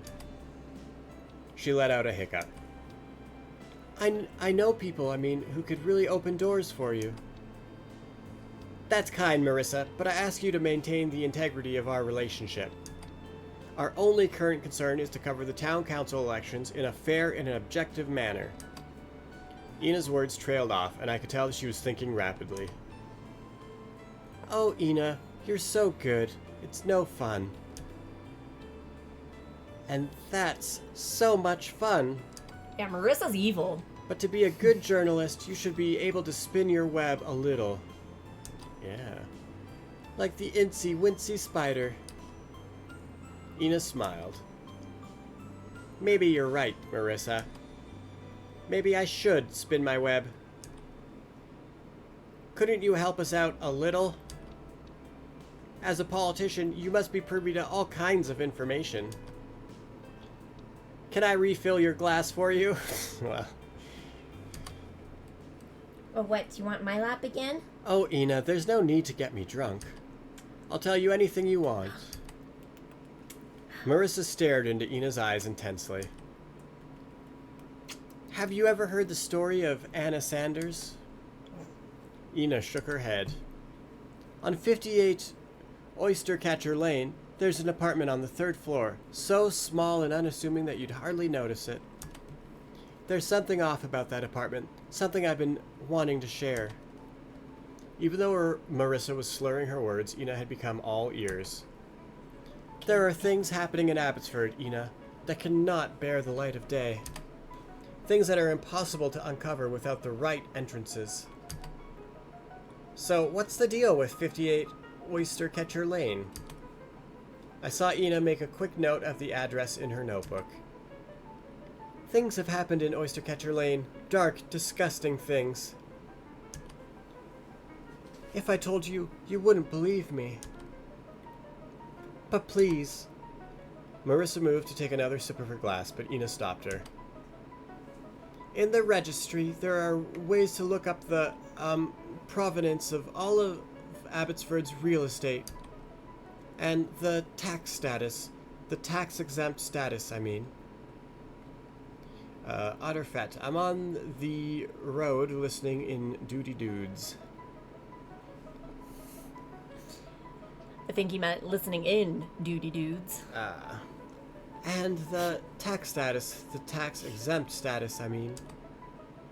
Please look into that. I'm sure you'll figure out for yourself, what's going on. And if ever you come across a man called Otterfet, do not trust him. He's a bastard. That this leads up all the way to the mayor. It's amazing that other games are putting in the knowledge. Oh, shit. Yeah, you know, word gets around. Ina frowned. Mayor Van Linden? Your main political rival, you mean? Marissa brushed aside Ina's remark. Don't believe me. Look it up for yourselves. Do your duty. Before Ina could stop her, she took a large sip from her glass. Marissa, who is Anna Sanders? Anna. A look of utter sadness appeared in her eyes. Oh, proud Saint Margaret. For a second she closed her eyes, before she broke out singing. Oh, I forbid you maidens all, that wear gold in your hair, to come or go by Carter Ha, for young Tamlin is there. From the corner of the room, I could hear Bernard humming along with the tune. Ina sighed. She's had too much. A little wine can loosen tongues, but too much and it detaches them. It won't be long before she passes out. Come on, Abe, let's go to bed. Now, is this Anna Sanders? Is that something that we heard about the first time around? Like last month when we played this? Am I just not remembering it? Yeah, I don't remember it either. Yeah. That could, just be on the kind of unfortunate break we took. Anna Sanders. Miss Anna Sanders. While Ina, Marissa, and Bernard tidied up the common room, I made my way toward the stairs in order to assure myself an uncontested sleeping spot for the night. But the second I stepped out into the dark hallway, I bumped into an unseen figure. Naomi! I thought you went to bed an hour ago. I just came down for a glass of water. Please excuse me. I stepped aside, giving her free access to the common room.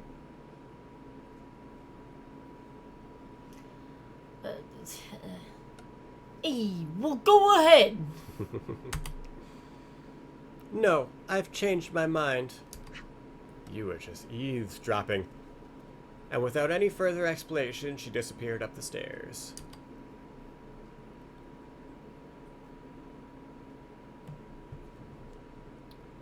Okay, I might have to Gonna go bow dip out out. at this point, because I'm still trying to get my game a little bit up to snuff for my bracket later on. Yeah, for those not in the know, the program Curtis was using to make his game crashed a week ago. Yeah, I've had some troubles. But, really quickly, Lane leaves. I was glad to come back and see more of this world. I am getting more and more invested each time, so... thanks, Jane, for sharing the moment with me. And Well, no, thank you for saving my throat a bit. happy. My pleasure. I'm hoping that the cough medicine I took an hour ago has kicked in by now. Thank you. Would you like me to leave my goldfish? Or... No, No, you don't thank like you. these because they're not American. The only good flavor is pizza. Pizza is the only good flavor of goldfish. It only exists in the States. Canada can get flavor blasted pizza, which makes no sense. Why can we get the flavor blasted one but not the regular one? But that's how it works, apparently. Conspiracy goes all the way to the top. The flavor blasted ones, Town. the flavor blasted ones like actually hurt your mouth when you eat them. I just think the flavor blasted pizza ones just don't taste like pizza. They taste like tomato, Yeah. but like irony tomato. And they don't taste like the regular pizza ones taste like garlic and salt and deliciousness. Anyway, can you, before you go work on your thing, can you see if they're still smoking? Yeah. I'm just gonna put this down. Because it's hot in her. Thank you. Oh no! Okay, we have to take little jellyfish guy off my headset for now, because, his tentacles are starting to, like, rip off. Which is what I was afraid of, so... I'll have to, like, sew him on to the headset at some point.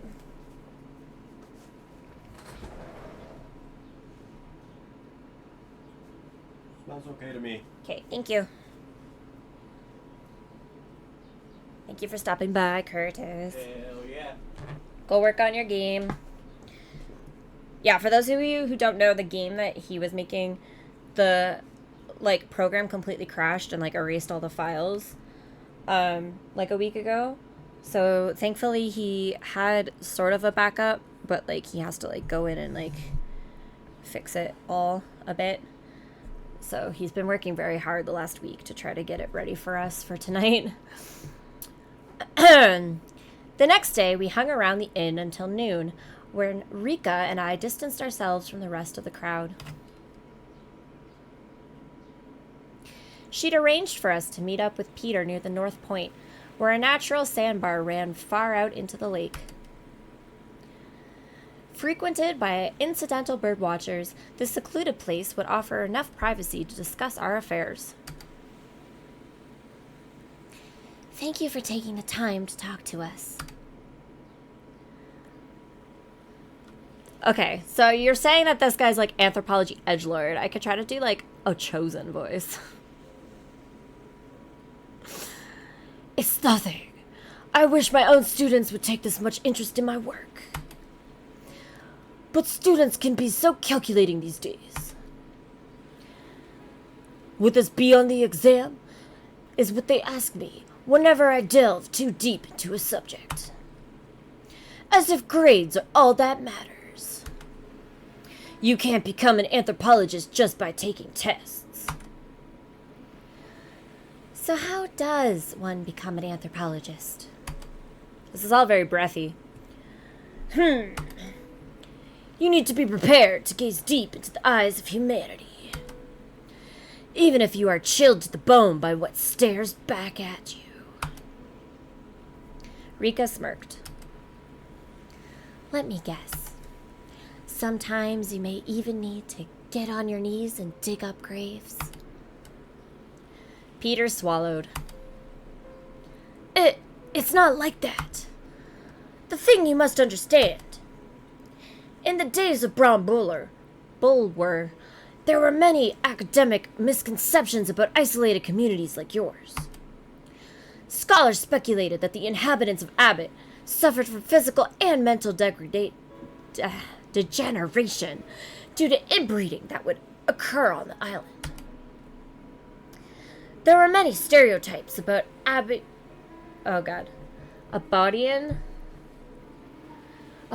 islanders, with their short arms and pasty white skin that almost appeared translucent on bright days. Rika's eyes shot fire. How about that? These were just century-old misconceptions. I think even Bulwer had to reconsider his hypothesis in the end. Because in his notes, he states that the genetic makeup of the Abbott skulls appeared far more diverse than expected. Rika murmured approvingly. Far more diverse. Leading to speculation that Abbott may have operated as a trading port at some time during the late Middle Ages. For Brom, it must have been a disappointment. Anthropologists are always looking for isolated pockets of human settlement when development has stood still. His lips curled into an ominous grin.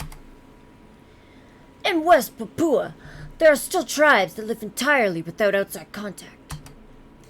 Life there is tough but simple. For the most part, people get by with basic farm work. But a mysterious, ritualized violence permeates all aspects of daily life. Really, dog? Go hang out with Curtis. Where's Curtis? Yeah. Ooh, tension-ridden music.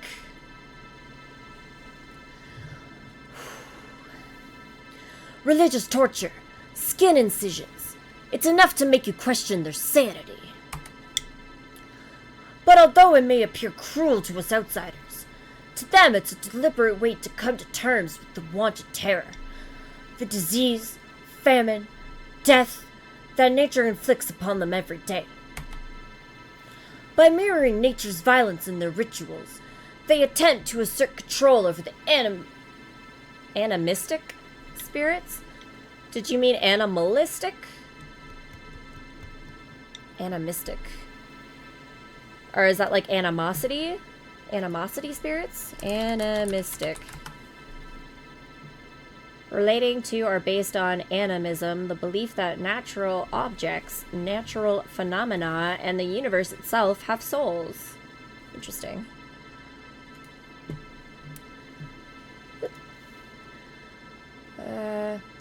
They attempt to assert control over the animistic spirits that embody the destructive forces of nature. Even though the beach was wholly empty, Even though the beach was wholly empty, Peter lowered his voice to a whisper. In some parts of the rainforest, systematic infanticide is still commonplace. I have seen mothers abuse their children, not even sadistically, but routinely, as though it were the most natural thing in the world. Up to 50% of children in these communities are killed before their second birthday. By their own parents.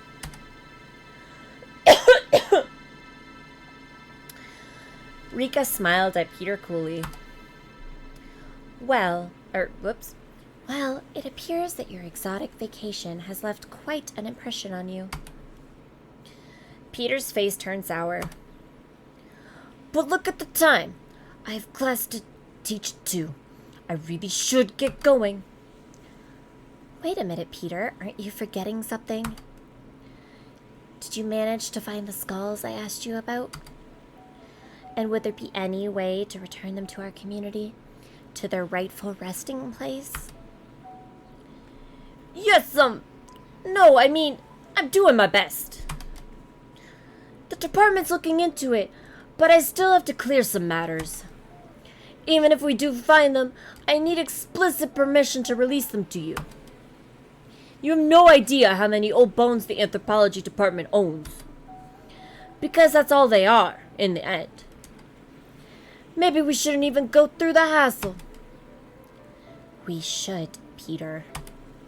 Please contact me as soon as you hear more about the skulls.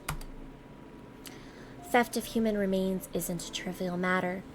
Maybe informing the press about this whole history would help you expedite the process within your department. She nodded at me meaningfully, as I felt a shudder of realization pass through me. Oh, please don't. I assure you they are working as hard as they can. I mean, maybe now isn't the right moment to inform the press. We could invite them once we hand over the skulls to you, though. Then we'll both be featured in a positive light. He smirked. As you seem to realize all too well, academia is all about public relations. You should be a voice actress. I am not good.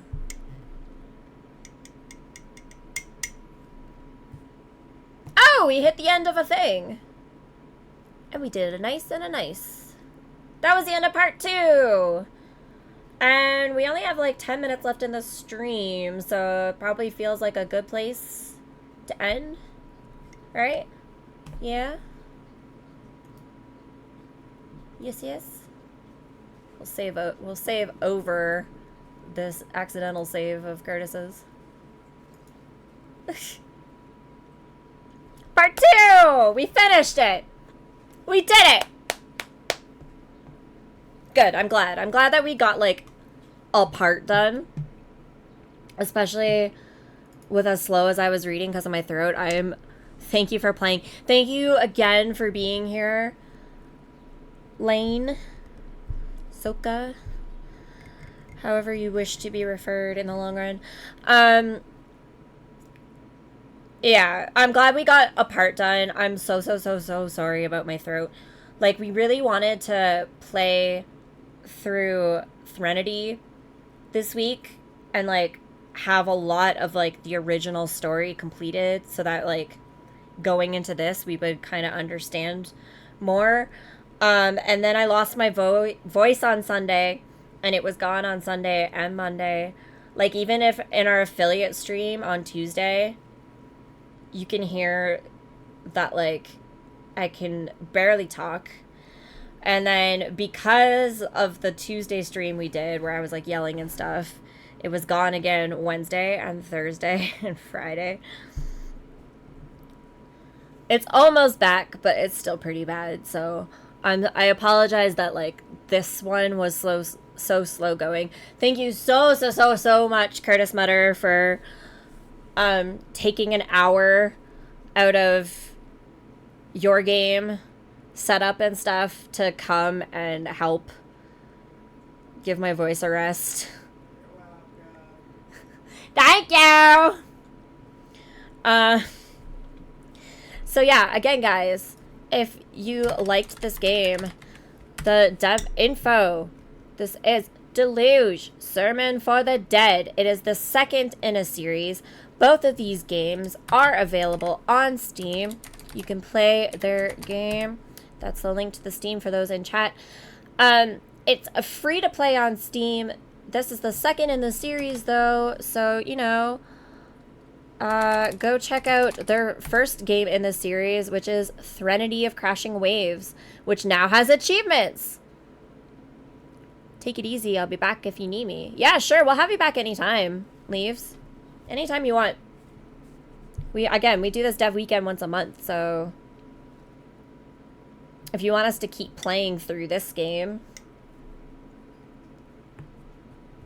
we'll eventually do a playthrough of Threnody once my voice allows it. You could also visit their website. Their site is soka.org/leaves. That is https://www.socah.org/leaves. That is their developer website. Please go check them out. Play their games. Both of them are free to play on Steam. Now achievements in the first one. Getting that out there for all you achievement hunters, etc. And hopefully soon to be on Android, on Google Play. So, you know, hit them up. Keep an eye out. Look for them. Make sure you're playing through their game. Make choices that we did not make. See what happens. Solve the mysteries. Ooh. Having said that, woo. This again is our dev weekend day 2. So our next game is going to begin at 4 p.m. That game is Waco the Mask Collector. We will be playing that demo from 4 to 5 with their developer in the chat. That is kind of like a Zelda, like an N64 Zelda game type. Like those old, like, 3D N64 platformer type games, kind of. But, like, you have a sword and a shield and you're stabbing things. A lot of people in their reviews have compared it to Zelda. So, you know, drop by for that. We'll be playing that from 4 to 5. And then again tonight, I mean, Curtis is here all day working on his game, but he will be back on stream tonight from 6 to 8 p.m. playing Construction Snake. I don't know what updates he actually ended up implementing because of his whole developer snafu, but he'll be here to talk about what that snafu was, what happened, you know, ways to make sure it doesn't happen to you, kind of dealy, sort of, kind of. And that'll be 6 to 8 tonight. And tomorrow, our puppo starts, our play until passing out. We've decided that we're gonna finish up Insurmountable to kind of like put the bookend on that. So we're gonna beat the game. We're on Mountain 3. We have to do the summit, and then it's probably gonna unlock a few side stories, I would assume.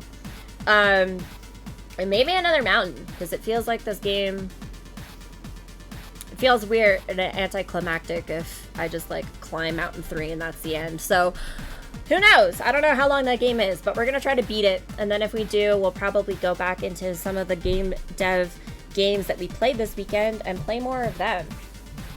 Why? Because I'm sick and I can't play Minecraft when I'm sick.